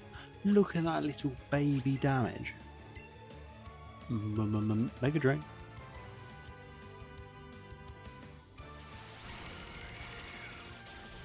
I blame Cubone. Vileplume! Vileplume the goat. Vileplume the goat. Flinched. Still glad it's alive. I ain't here to judge. Although we will dap Pikachu up. Super Potion. Right, another air slash. Kinda spamming the same move here, buddy. But, you know, that's because every time Vileplume flinched. Cubone, headbutt, finally, just gone below half health.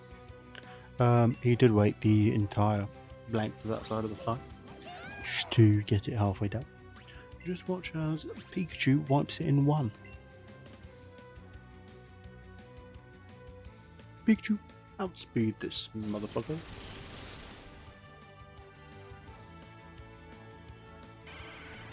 The true MVP.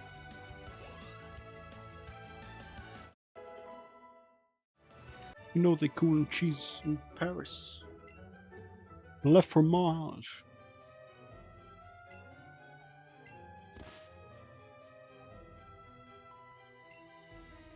Oh, he dropped a keycard.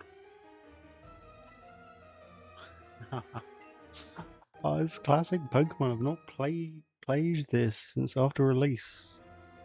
The thing is, I tried playing Let's Go Pikachu directly after I played Let's Go Eevee. Oh, it was not good.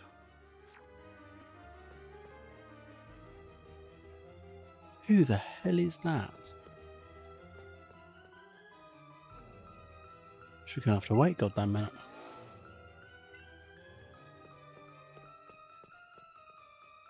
Nearly debated me. Ooh, Max Ether. Not that I'm gonna need it.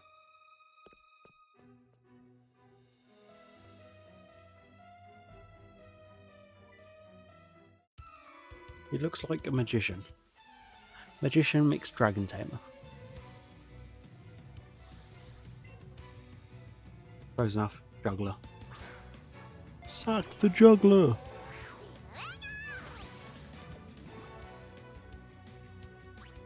Okay.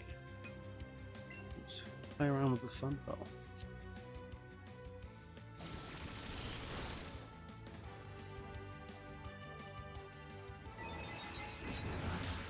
Hypno, don't be a Hypno better.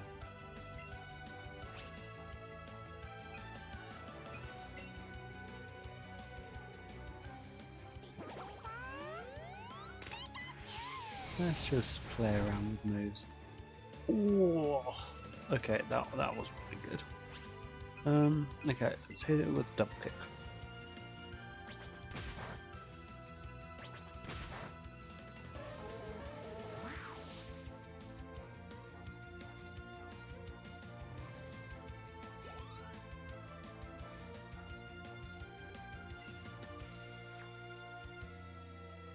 Send out Haunter. That's not usually that bad. See, this is the time in the game when you start giving every trainer 3 Pokemon. Now, I'm not saying it's a bad thing. It just means every battle goes on for that much longer.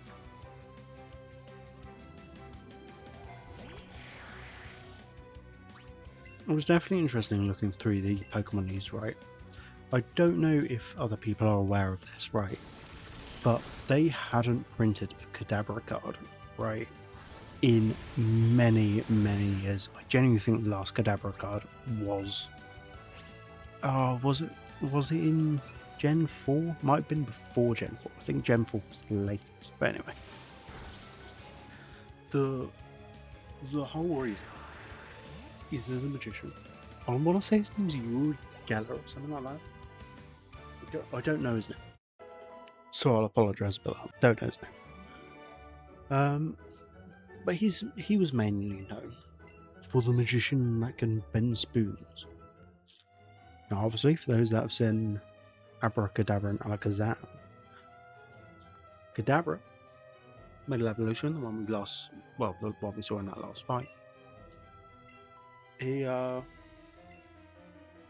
for bending spoons, you know. But anyway, he didn't like that Abra could bend spoons. Oh no, he was throwing his foot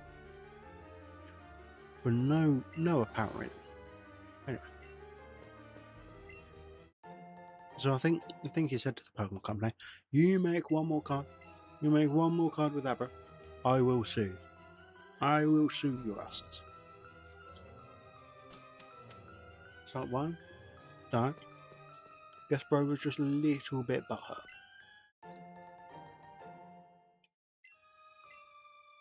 But who cares? Bro really didn't want Pokemon to get money off like the use of his image, I guess. Although it's literally just like a floating yellow thing, right?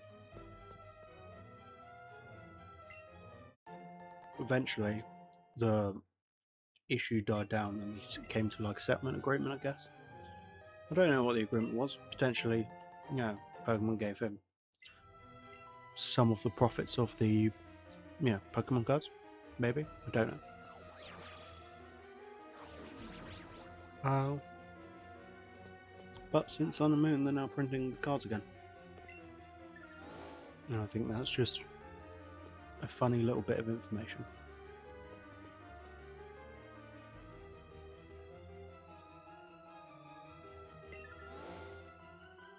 Jesus, this place is a maze. It's not even that bad. I think it's like just 3 floors, but it's just teleporters everywhere. Right, star piece. Got an escape rope.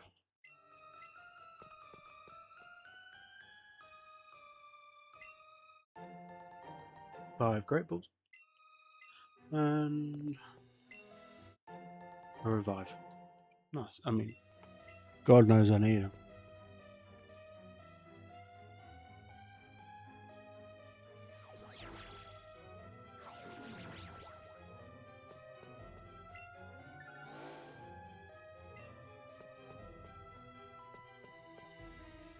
Let's just step on random things. See where it goes.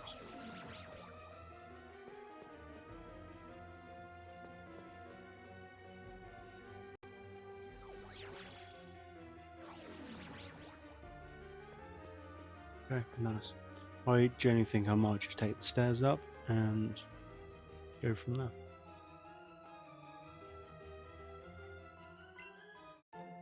Oh, I've gone ahead to pick up more Pokeballs.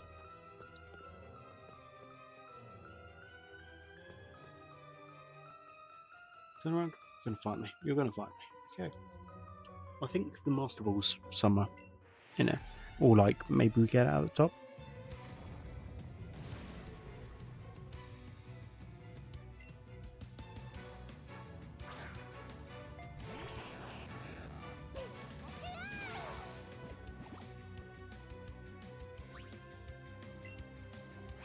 This is Voltorb.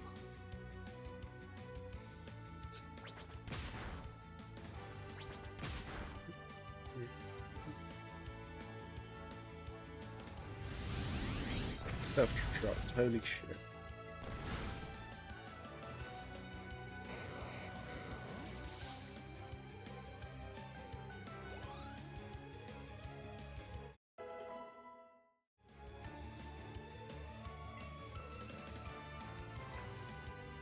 Jam's restart time and actually life again?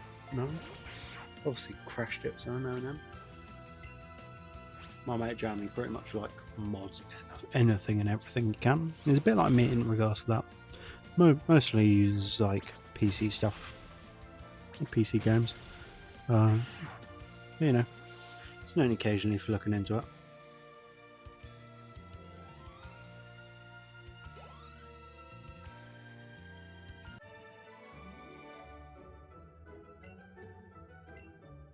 Yeah, I'm taking a look online earlier for no reason. You can get Skylanders Monopoly. Looks like they did 2 different boards, right?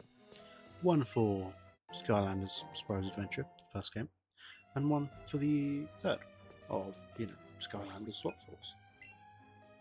Pretty cool. The one for Swap Force, grand total of £16.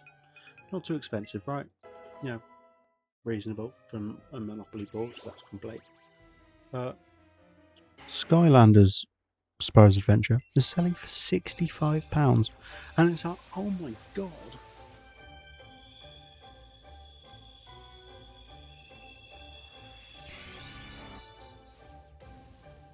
How is that? It's like, can you actually be bothered to spend £65 to play a reskin Monopoly? I mean, the answer is yes, I will be doing it. It's just a question of when.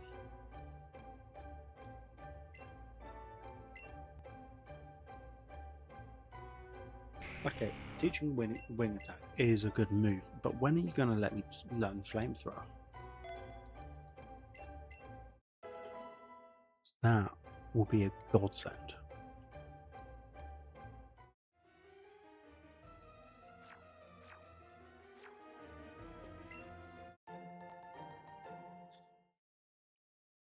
And he says, I guess this is how we're going to learn Flamethrower.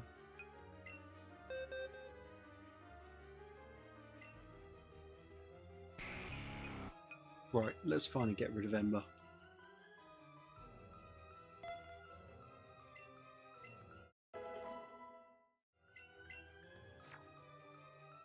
Okay, nice. So technically, I don't need Pidgeotto in the team. Well, once it evolves. For the primary reason, we've got our fire and flying. So then move the Pokemon across. Now, I know I mentioned in a previous stream there's no run button. Bit of a pain. It's not hopefully that bad. Just for the primary reason, you don't really, well, you can't do. You don't really need a run button because if you walk with the larger Pokemon, you ride it. Like literally, Machamp holds you and will run.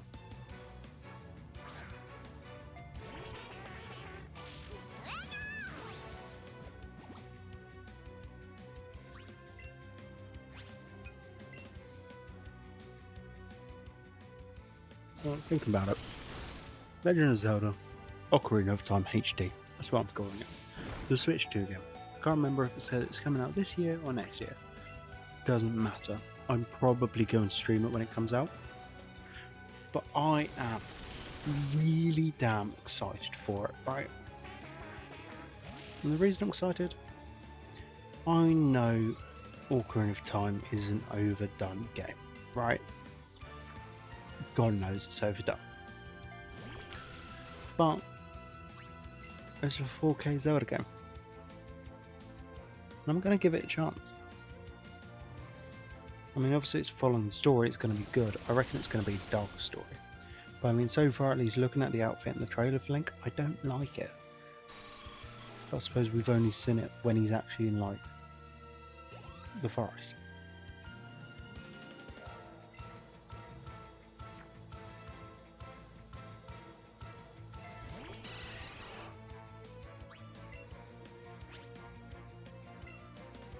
This Thunderbolt should kill him.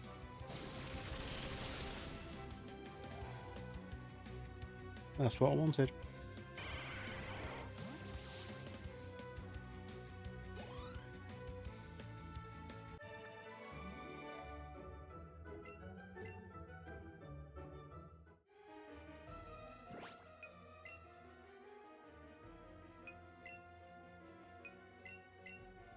Right, let's hit him with the super potion.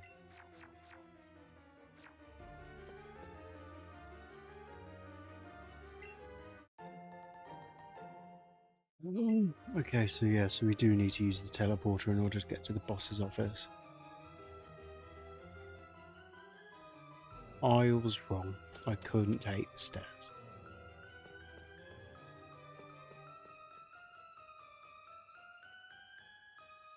But that still doesn't really explain what one I need to go to. That's the whole issue I'm facing.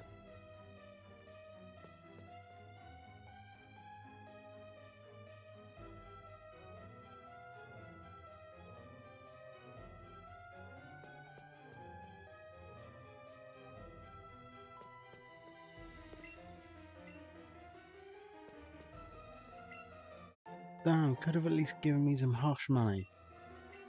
Bro's literally cowering behind the server rack.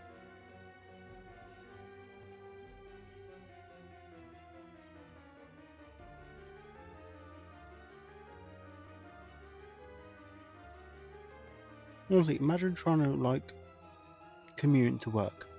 Oh yeah, I've just got to get my desk to sign in. You hop on 4 teleporters.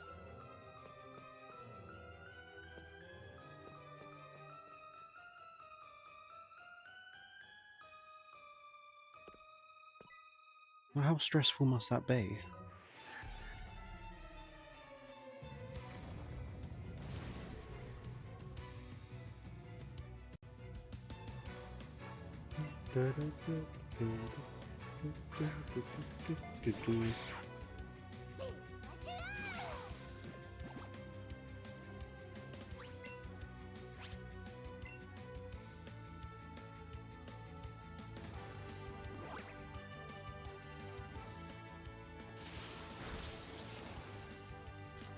I wonder what floor are we on at the moment?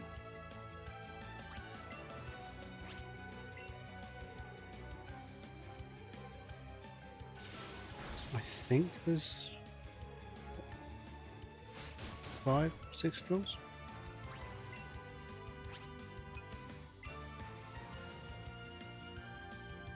Five minutes wait time.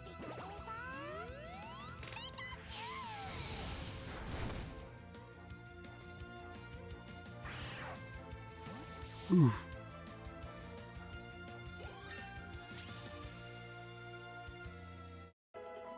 Oh, level 41. That's quite a jump from where we were at the start of the stream. I suppose it's been 3.5 hours, right? Yeah, let's teach it bite. Tell you what, we'll get rid of you.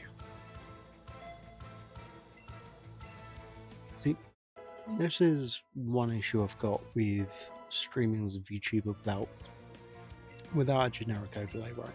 I've got an overlay I can use for Pokemon. You know, not horrible, can use it. But if I don't, because I want this to be full screen, right? Then I need to figure out where to put the Neo avatar. And there's a reason why this is difficult, because although I guess it's a bit big at the moment, I can shrink it down. I can't put it on the bottom left, because that's obviously where the text starts from. I can't put it on the bottom right, because that's where we select our moves. I can't put it on the top right, for the primary reason that's where it shows the enemy health bar. But putting it on the top left is the most plausible. Pidgeotto, nice. See, it's the most plausible. However, it does get in the way when I'm swapping moves over for Pokemon. So, oh, Pidgeot.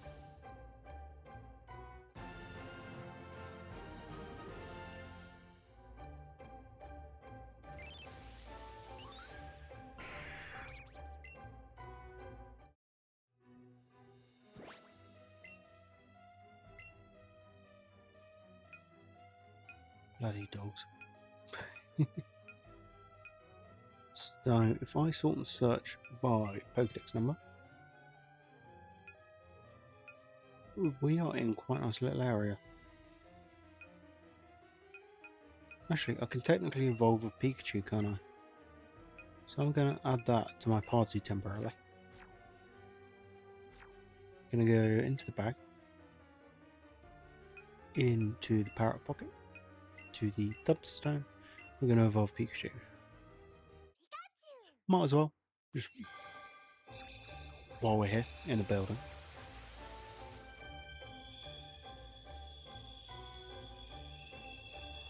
Yeah, the evolution animation for this game is kind of sick. It's weird how it just throws the model back down, but I don't mind it.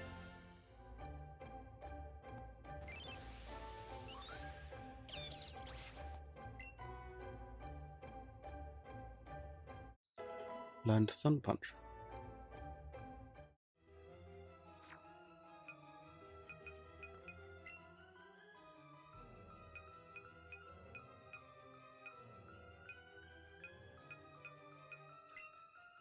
Well, I guess I need to evolve one of these.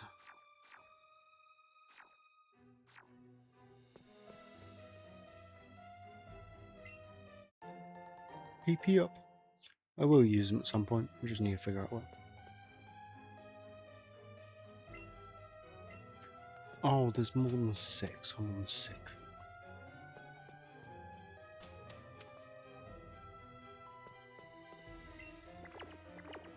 I mean, I didn't mean to check in with you. I'll be completely honest with everyone here, I have just googled this.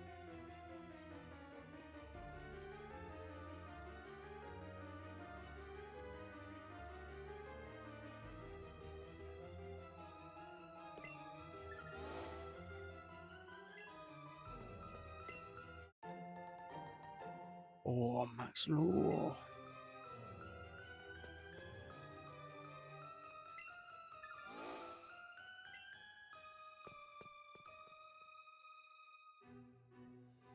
Don't think this is the teleporter it wanted me to step on.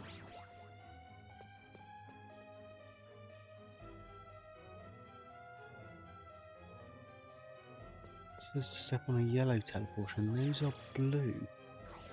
Unless I'm colourblind.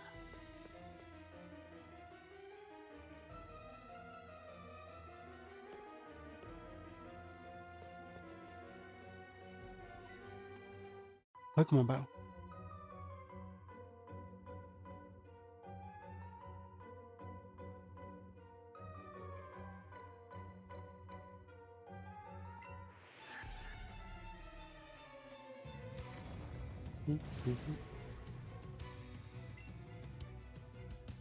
I like how they've made their heads absolutely massive.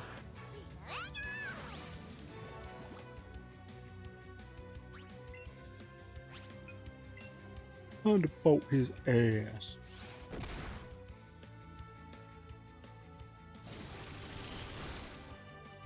I love how easy it is to just bully things.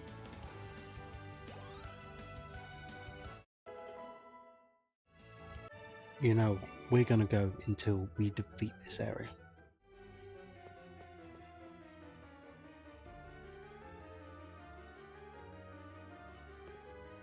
So, the guard specifically says, go to the third floor, use a keypad, go to the bottom left.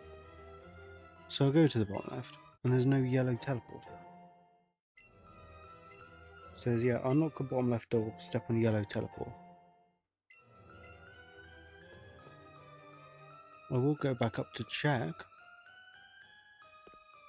I suppose it was handy to get those items. But yeah, that ain't yellow teleport, and neither's that.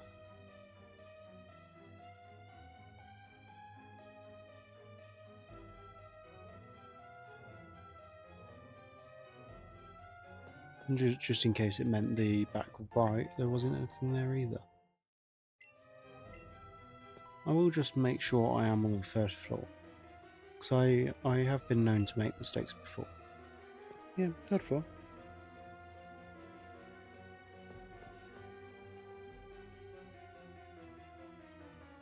That's blue as well.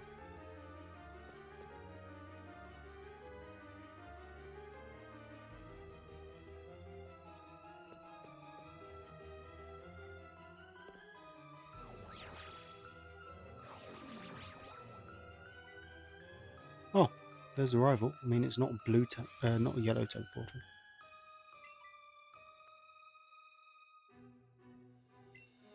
You again.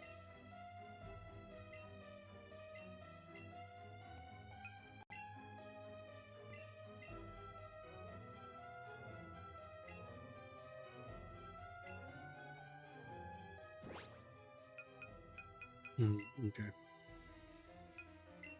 So it looks like we're on the right trails now.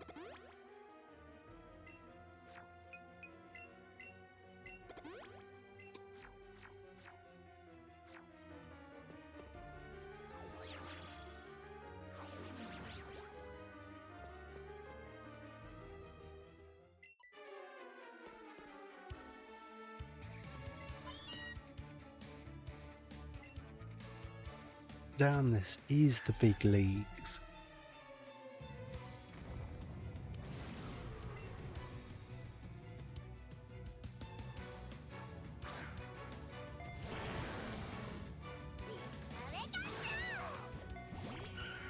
I do kind of like how it's following the anime Jesse and James.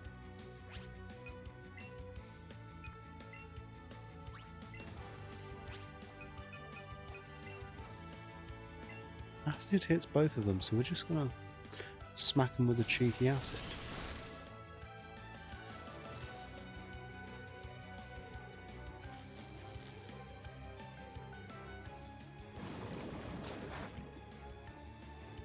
Oh, I really didn't do that. I really should have paid attention earlier.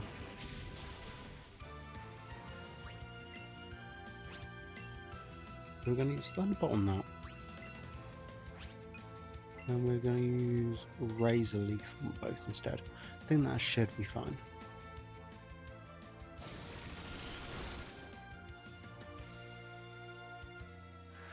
Arbok's paralysed but somehow avoided the attack.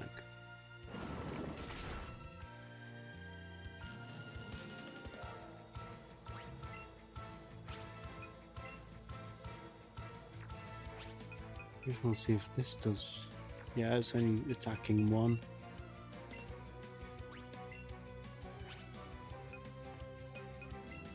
Let's use Mega Drain on Arbok.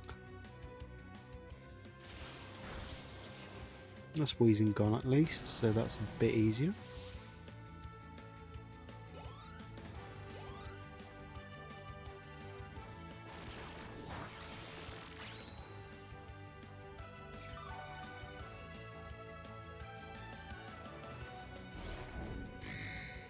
Really? You've been paralysed all this time and you only decided to do that?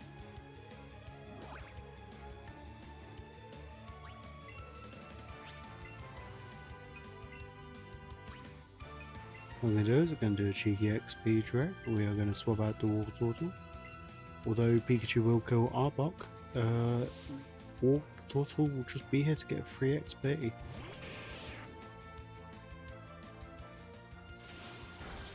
I was going to say as long as it actually hit, but you know.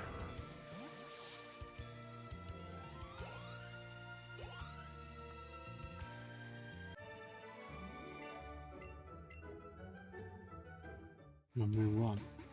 And I think there's one more person we fight before Giovanni.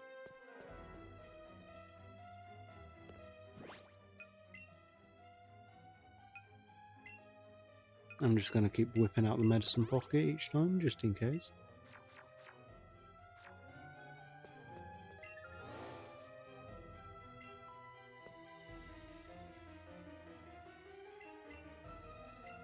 The Master Ball, you successfully created one, didn't you?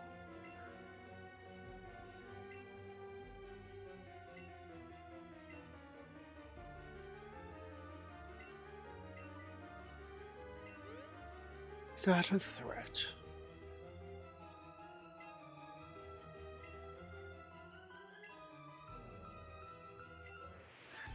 Oh good, I don't have to fight anyone else. I do like when things are made easier.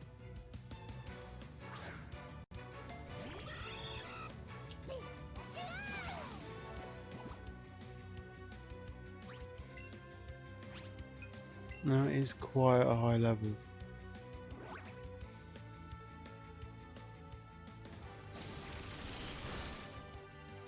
Oh, nothing I can't do.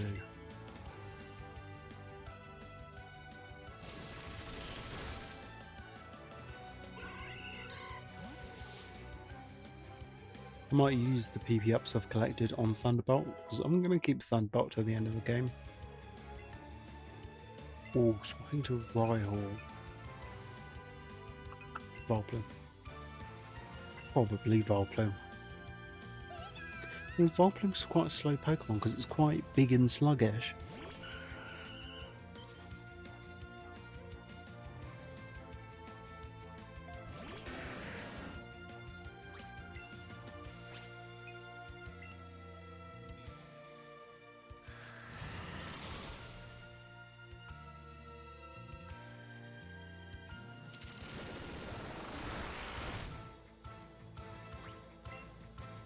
Well, this is likely to kill it. I might as well hit it with Mega Drain. We should also get some XP back. Might only be like 15. And then some.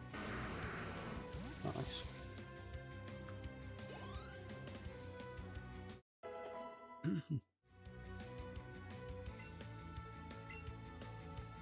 Oh, Nido Queen. Yeah, Pikachu should be fine with Thunderbolt.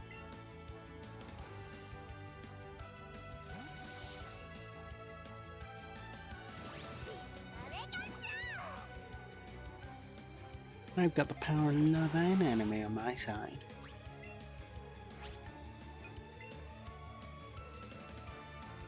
Damn it, I was wrong.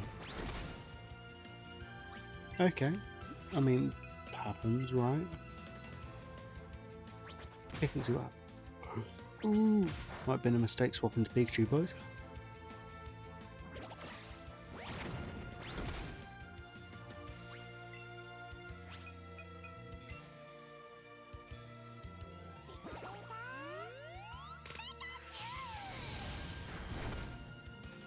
That's a little bit better. It's not great. I think I'm fine here if Pikachu faints. Just gonna spam a move. Oh, flinched. Absolute god.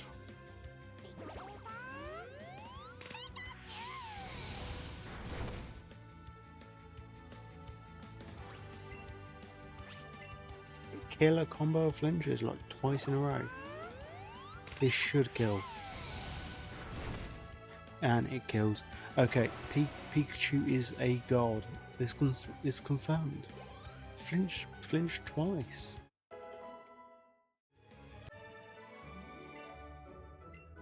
Okay, good. I can relax. Nidoran. What a peak end to a peak stream. Got a whole ass Charizard. Whole ass Venusaur.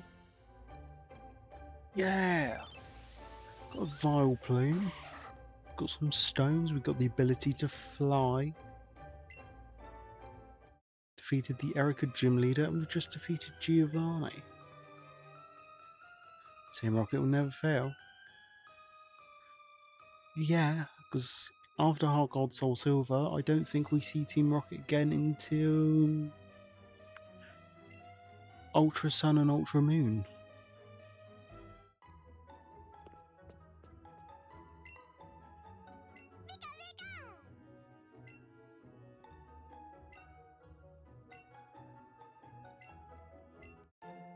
We get the Master Ball.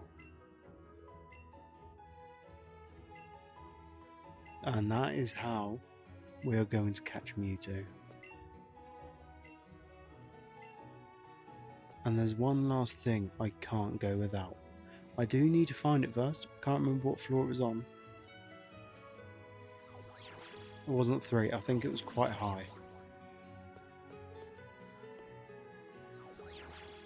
But remember I spoke to someone about Porygon.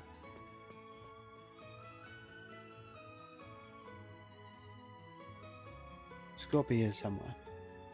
So I mean, I tried talking to him to see if he'd give it up, but the answer was no.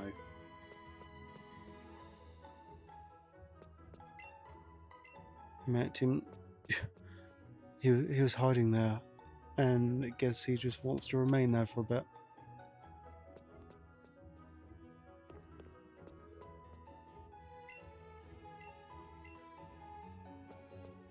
No, is Porygon Man gone? I'm gonna Google it while I'm here.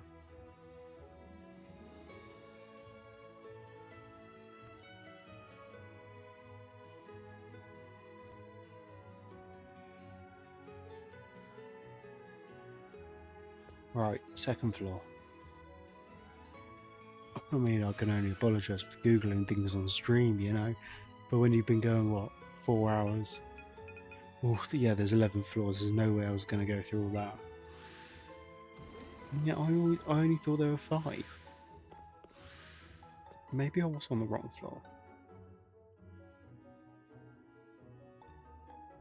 So I should apparently be looking for a scientist.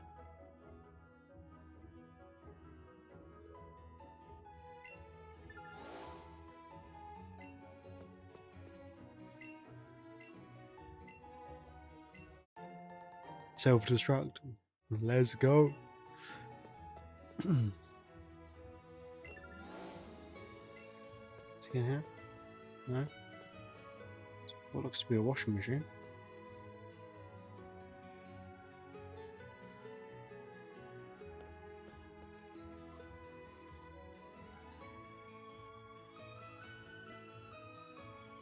I don't think there's a scientist here, boys.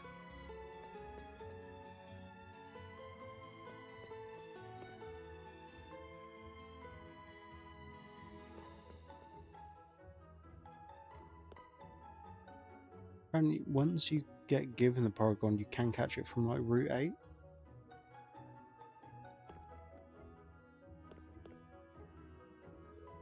I am going to check though.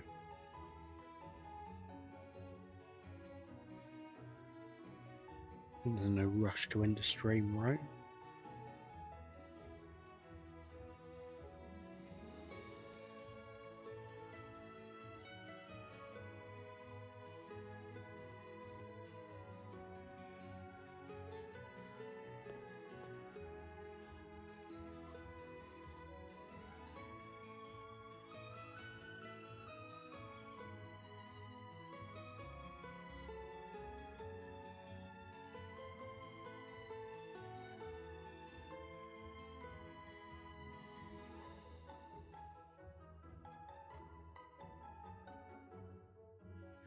Oh, okay. So the website IGN just lies.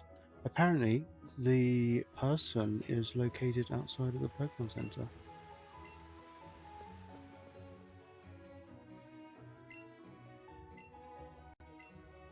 Here to meet the president? No, I'm not here to meet the president. I just saved your ass.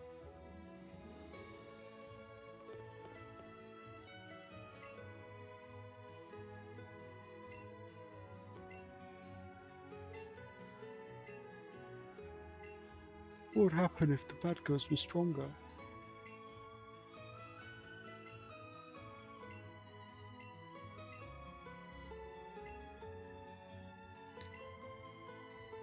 I'm gonna kick his ass if he becomes champion before me.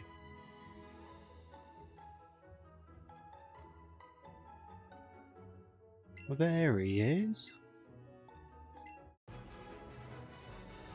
Still find it funny how much Silphco actually created. Like, they made the Master Ball and they made it Porygon. Made Porygon. I think they're also the company that made the pods for Mewtwo. Anyway.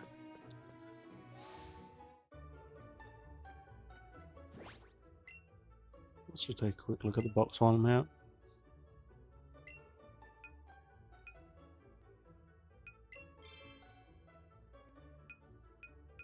Pokedex is looking good. So evolve Nidorina, I need to evolve this Nidoran as well. And then I need 2 Moonstones. It's not too bad to get. I do need to evolve one of the Oddishes as well. And I can actually get rid of that Golbat. I'll send to Professor. I also want to send you. Okay. The rest I've got 2 of, so that's fine. I've got 2 Gravelis. I'm fine to get rid of 1 Geodude. Surprised I've only found 1 Machop though. 21, 23, 21. Get rid of you.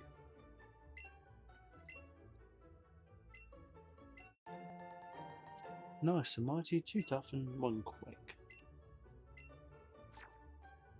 And there's our Porygon as well. Let's check somewhere. Absolute beauty. I really like Porygon. And nice try attack.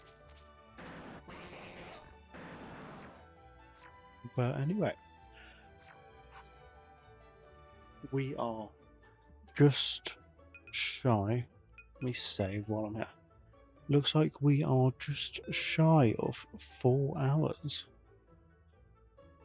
So I do appreciate everyone who may or may not have joined the stream today. What I might do is I might add the Elgato capture to the back of this stream ending page as well. The reason why I'm thinking about doing that is just so you guys can continue listening to the Pokemon audio.